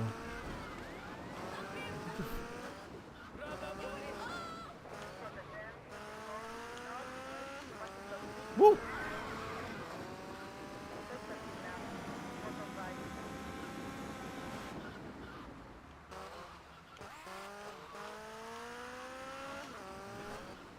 We need $2,000 to get to 30. You think I got $2,000 up here? Yep, we got it. Let's go buy that pool, John.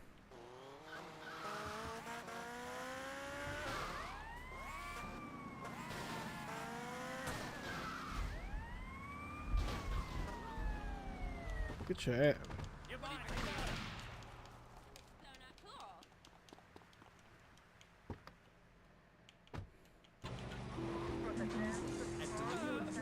We understand the judicial system and will ensure the charges are without more time. We're not cheap, but what price can you put on truth? Trying to figure out where the hell is it at now. Today at 866-974-2333. That's 866-9-SHAKE. The Leo and Furax. Accidents happen, and we'll prove it. The store leading the fight against communism is having a blowout sale. Ammunition has a wide array of peacemakers. Come by Ammunition on Militia Mondays and exercise your second. Militia Mondays. 10% off all armor-piercing bullets. We're the only gun store that lets you try it before you buy it. Need anti-tank missiles? We've got them. Oh, yeah.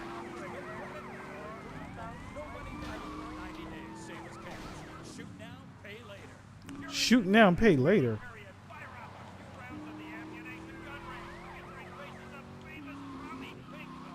Come by Ammunition and register to win an anti-aircraft gun. Actually used when we whooped Australia's ass. This weekend is the Ammunition Film Festival. Where the hell is it at? Screenings of the documentary Red Dawn. We gotta buy that goddamn. Is this it? No, that's not it. You're back on Day Chat with me, Amy, and my special guest. Let's go to the phones. Mr. Maginot, Bruce from Prawn Island. Big fan of the show, Mr. Maginot, big fan. I don't know about the robot thing. It's weird. Quickly, is he really 42? Did he shop in the kids aisle? Did you get on roller coaster rides? I mean, what's the deal? Did you pay half price for the movie? No comment. Next caller. Oh my gosh, Mama! I meant that's my line. I'm supposed to say that. Oh God, this guy is such a dick. Next caller. Who's on the line? I mean, who's on line? What number is it? Who's on the line? Hello, Claude. This is vacationing down here, having finished my doctoral thesis into images of young boys in post-lapsarian Greece and the erotic understatement of the fugue in contemporary Baroque. Fascinating stuff. Do you have a question? I'm confused. No, woman. I just wanted to tell Claude about my thesis and discuss his bleaker Death in Venice street period. Of course I have a question, you silly girl. Claude, I saw robots. Big fan, and that's praise indeed coming from me. I normally hate anything humanity has achieved since 1836. But one thing fascinated me. Claude, about the show, the pants. They were so tight, so fitted. How do you get such a marvelous, close, sequin figure hugging fit and still? This And were the sequins erect? this radio show is out of pocket. Yes, yes. My, I agree. Thanks for calling. That is the No, it's the Malibu one. This is 12,000, right? Yeah, I ain't got that one.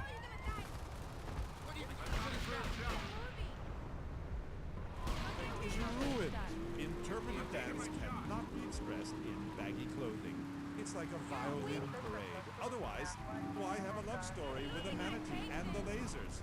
It's very important. You're kind of creepy. You're nothing like you are on the show. You're so funny there, joking with the family and putting out the fire started by the homeless guy and starting group hugs.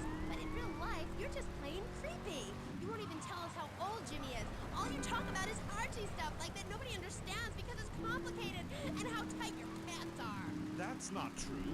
I also discussed love and passion and a manatee and the lasers. You, my dear, could use all three. You, my dear, are a Philistine. I'm sorry, but this is one of This is it right here. debased. Found it. Pole Position Club.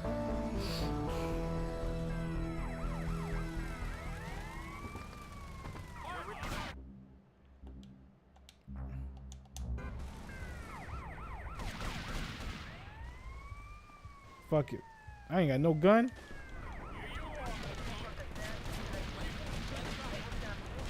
Fuck you, bitch.